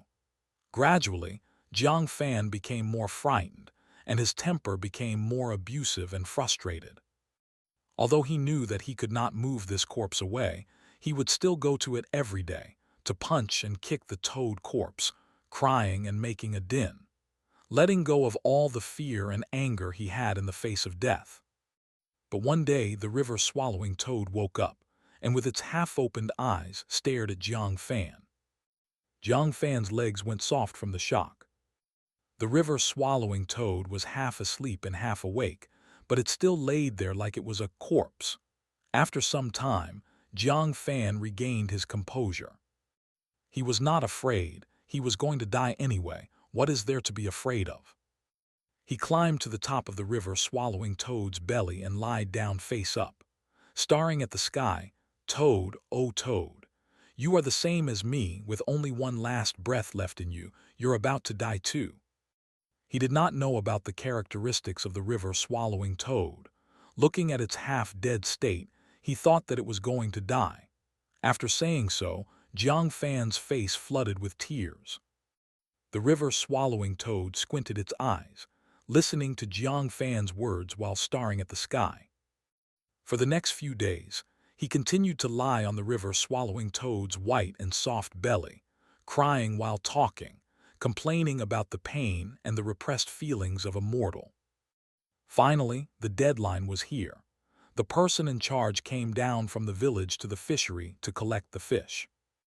Where could Jiang Fan find fish to meet the quota? Left with no choice, he could only give an excuse that he needed to do some packing, and ran to the river-swallowing toad to bid farewell. He patted the river-swallowing toad's belly. Old toad, to think that I'm going to die first. It must be affinity that led to me knowing you. I hope that in your remaining days you will have a better life. At this moment, the river-swallowing toad started move. Jiang Fan was taken aback. Seeing that the river-swallowing toad's actions were becoming larger, he quickly jumped off. Plub! The river-swallowing toad turned around, with its belly side down and back facing upwards. It had fully woken up. Jiang Fan's body was drenched, and on having seen this scene he became angry and stomped his foot. Old toad, oh old toad, so you can still move. Ah, you have caused my death. If you had moved a few days ago, I would not have to die. The river-swallowing toad ignored his words. It had just woken up and felt hungry. Half of its body was submerged into the water as it opened its mouth, starting to suck in the river water in order to sate its hunger. Seeing this, Jiang Fan was dumbfounded. He shockingly saw that the water level was receding, dropping at an observable pace, rapidly falling. Large amounts of river water were swallowed into the toad's belly, but its belly did not even expand a bit. It was almost like a bottomless hole. A moment later, the river-swallowing toad stopped its meal. The river water had already dropped to an extreme level, and the bedrock was exposed. If a person stood in the river, the water would only reach their knees. Jiang Fan stood at the coast, at a loss for words. The river-swallowing toad glanced at him and suddenly burped. Its stomach expanded and contracted, its mouth opening wide and it vomited out a large amount of seafood. Fish, prawn, turtle, crab, snails, eels, everything. The river-swallowing toad only ate water as its food, but did not consume these seafood, hence it vomited all of them out. At this point, it seems like it was raining seafood. In the blink of an eye, the seafood gathered into a mountain, and Jiang Fan, upon seeing this, was overwhelming exhilarated. He screamed loudly, I'm saved, I'm saved. These seafood is enough for me to hand up for 3 months. Old toad, oh old toad, it is all thanks to you. He packaged those seafood and quickly handed them to the person in charge. The person in charge was both shocked and suspicious. How could there be so much? He quickly reported it, and the goo masters in the village also found out that the water level had changed drastically. After investigating, they found out about the river-swallowing toad's existence. It was a rank 5 goo. The village fell into a panic, and they formed into large groups, trying to expel the river-swallowing toad. Jiang Fan did not want the river-swallowing toad to be harmed. These days, he had treated the river-swallowing toad as his only friend. He kneeled in front of the Goo Masters and pleaded hysterically. But why would Goo Masters care about a mere mortal? They kicked him aside and were about to murder him. But at this moment, the river-swallowing toad arrived. Nobody knew if it had treated Jiang Fan as its friend, or felt that being with Jiang Fan was interesting and could cure boredom. The point is, it struck. It carried Jiang Fan and vomited out a stream of river water that engulfed the whole village and drowned half the hill. This battle startled the entire southern continent. Thereafter, Jiang Fan's name spread throughout the 100,000 mountains. With the river-swallowing toad staying by his side, it meant that he owned a rank 5 Goo worm.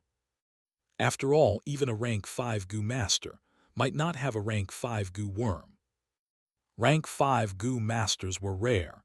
Even in the Goo Yue clan's history, there were only 2 people, the first-generation clan leader and the fourth-generation clan leader. But Jiang Fan did not have an awakened aperture, yet as a mere mortal he had a river-swallowing toad. His existence stunned the entire Goo master world. After that, Jiang Fan built a hamlet at the village's location. He was endearing to people and sympathized with mortals, aspiring to reach equality among all people. It was a village without oppression. He became a flag, and the mortals in the surrounding villages came to him and wanted to depend on him. But eventually, he was still assassinated. With just a river-swallowing toad, it could not make him truly powerful. He was not a Goo master after all, and after his death, the river-swallowing toad left. Goo masters razed his hamlet to the grounds and slaughtered the mortals who dared to oppose them. With his mortal self, Jiang Fan challenged the entire system of society, and that brought forth the rage of the Goo masters. I wonder if Jiang Fan will still appear this time after my influence.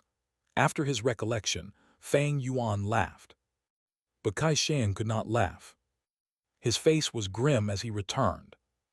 The villagers at the mountain foot were waiting for the Goo masters to deal with this problem.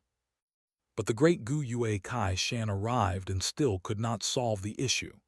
This caused the villagers to panic, and the panic spread and reached a high point. They dragged their families, brought big and small bags, and rushed up to the village.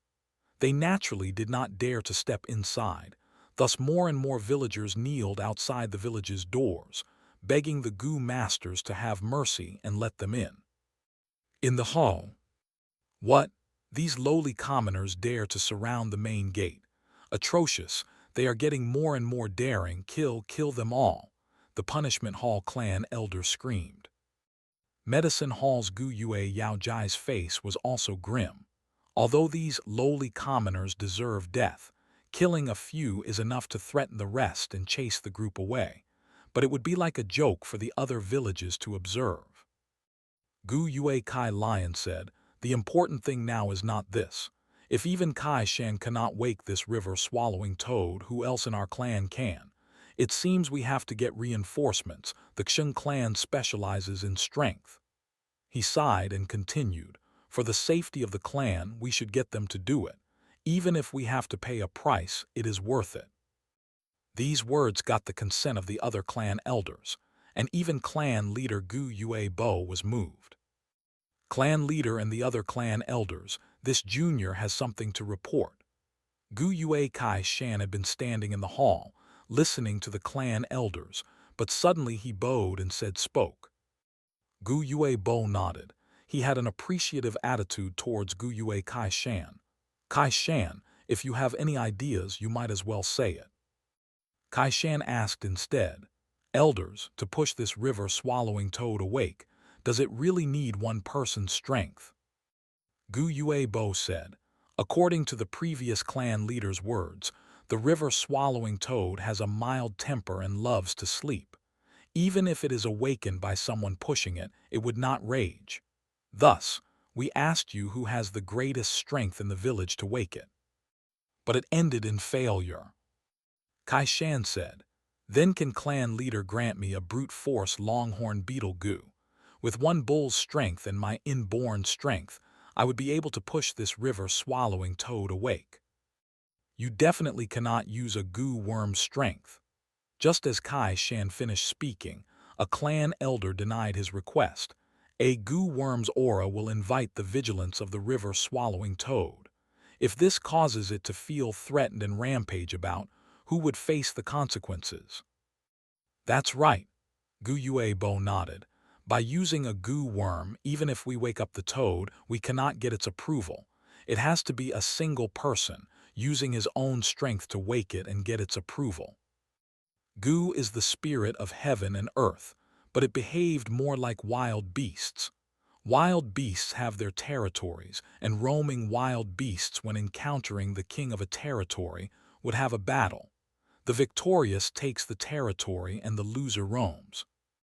The formation of a beast tide is also based on this wild beast instinct. Strong beast groups will invade and conquer neighboring land. Weaker groups would be exiled, and this forms the beast tide. To chase the river-swallowing toad away, they have to abide to its habits. River-swallowing toad has a mild temperament, not enjoying conflict, and as long as the territory's beast king can be recognized, it would leave. Thus, using goo worms is a no-no.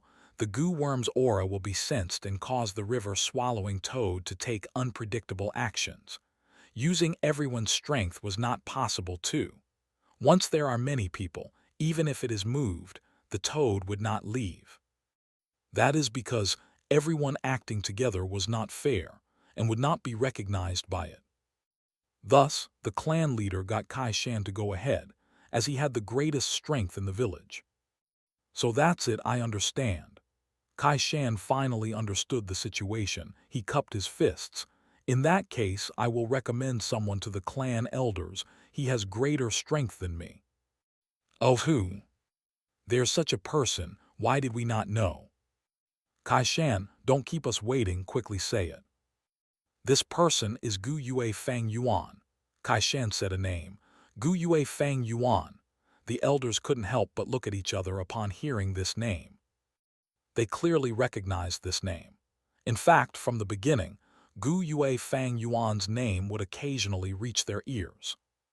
Especially after the awakening ceremony, when his Gu master cultivation started, this lad had been getting restless. He frequently caused some disturbances that attracted attention. Ah, I remember him. Isn't this kid the one who sold his family assets and bought a red steel relic Gu? An elder came to realization. Gu Yue Kai Lion and Gu Yue Mo Chen's faces turned ugly. If Kai Shan or Mo Yan had used the red steel relic Gu, they could ascend to rank 2 peak stage and be equal to Gu Yue Qing Shu. This would reflect towards the higher-ups.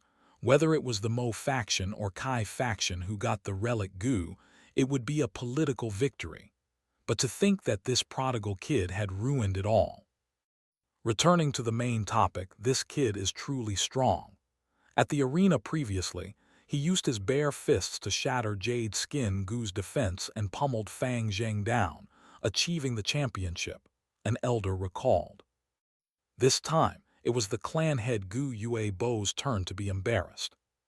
He had especially nurtured Gu Yue Fang Zheng. Thus Fang Zheng's defeat, in some sense, was his, the clan head faction's defeat.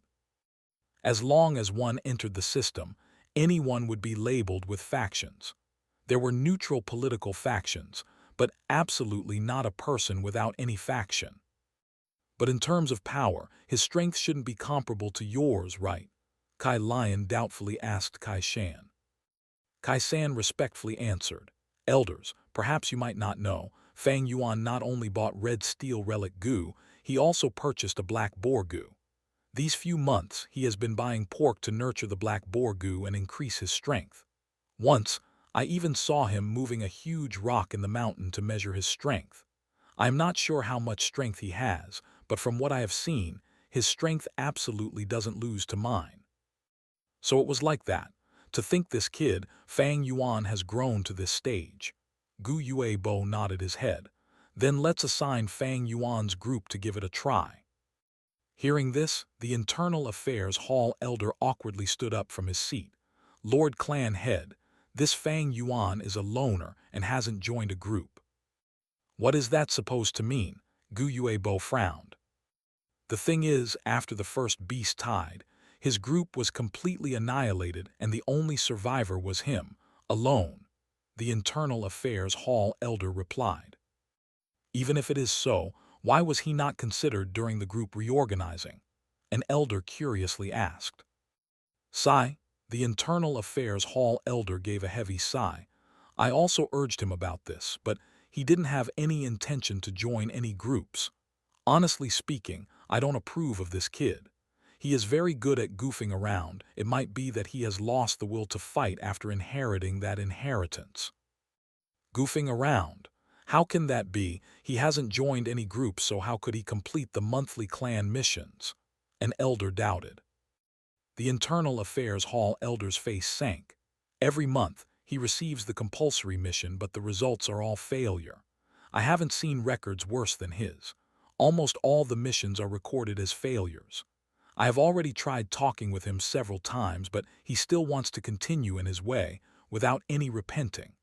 However, he hasn't violated the clan rules, so I can only give light punishments to this unruly and crafty kid.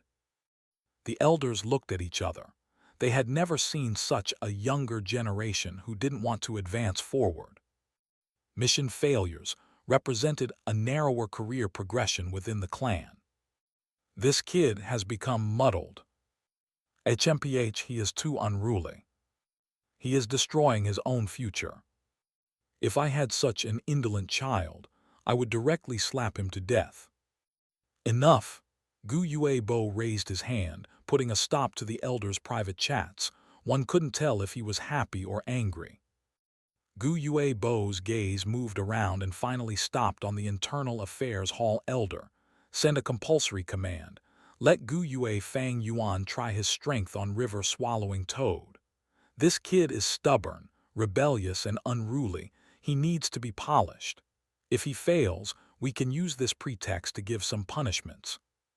It will be as Lord Clanhead says. The Internal Affairs Hall elder promptly agreed. There was a racket in the tavern.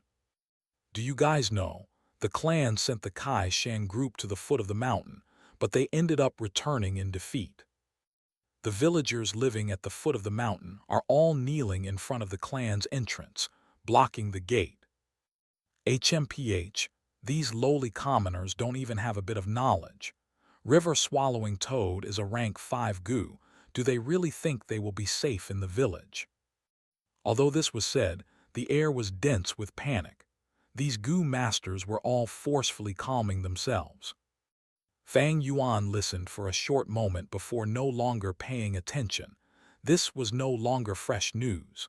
He stood up and was about to leave when a person entered the tavern. This person was tall with a thickly built body. The upper half of his body was naked, and his muscles were the color of bright red, seemingly wanting to erupt. It was Gu Yue Kai Shan. The chatters within the tavern immediately stopped. Countless gazes landed on Kai Shan. Kai Shan ignored these gazes. He glanced around and found Fang Yuan. You were here. Under the numerous gazes, he walked in front of Fang Yuan. Let's go. The clan has already given a compulsory order. Let's head to the foot of the mountain. I will tell you the details on the way. Fang Yuan's gaze flashed. He couldn't refuse a compulsory order. Moreover, there was not much danger when facing the River Swallowing Toad, thus he agreed. Only after Fang Yuan and Kai Shan left the tavern did the racket start again in the tavern. Shopkeeper, the heavens have eyes. Look at this, such a quick karmic retribution. That is a rank 5 Gu. Even other Lord Gu masters are helpless facing it, whereas he is so young. Isn't this just losing his life in vain? We thought young Master Fang Yuan was different from other Gu masters and would empathize with us mortals' pain and sufferings. HMPH, to think he would also be of the same mold.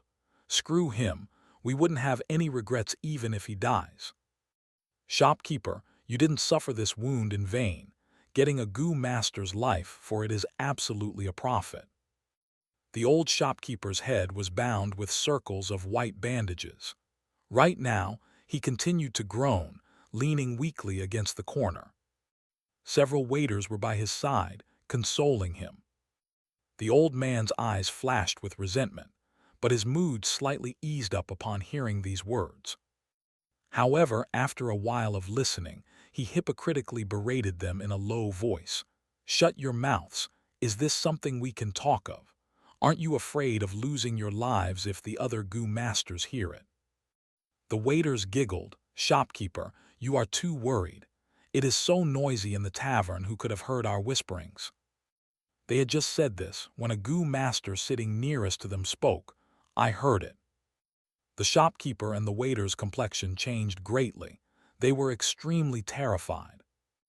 "Lord!" The old shopkeeper ignored the dizzy feeling in his head and hurriedly walked towards the goo master to ask for forgiveness. This goo master raised his hand and stopped him. "You all spoke very well. I liked what you said. Fang Yuan, this bastard, even if he dies, it shouldn't be regretted. Speak more. I will give you great rewards if I like what you say." The goo master took out a primeval stone and slammed it on the table with a bang.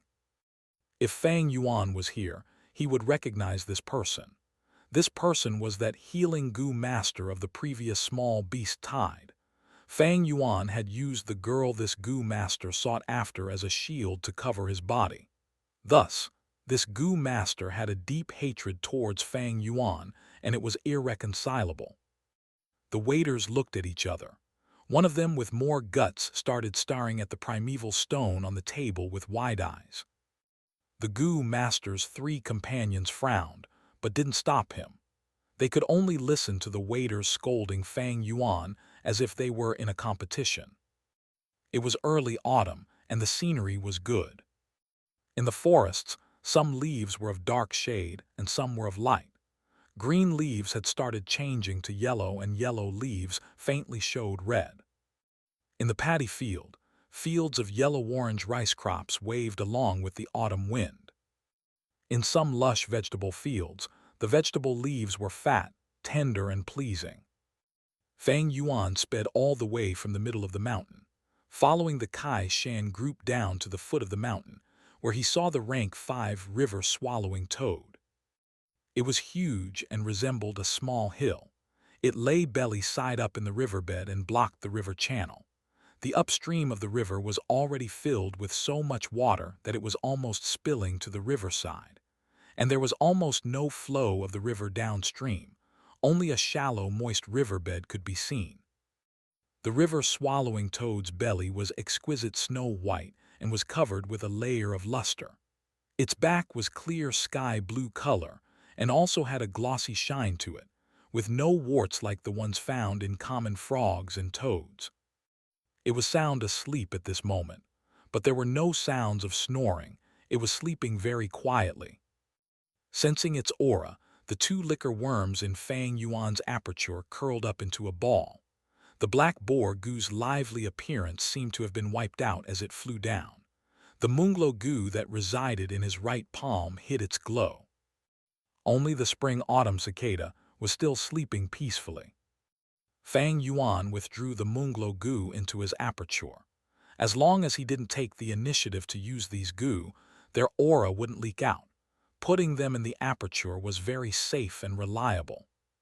"Fang Yuan, it's your turn next," Kai Shan spoke from the side. He had already explained most of the details on the way.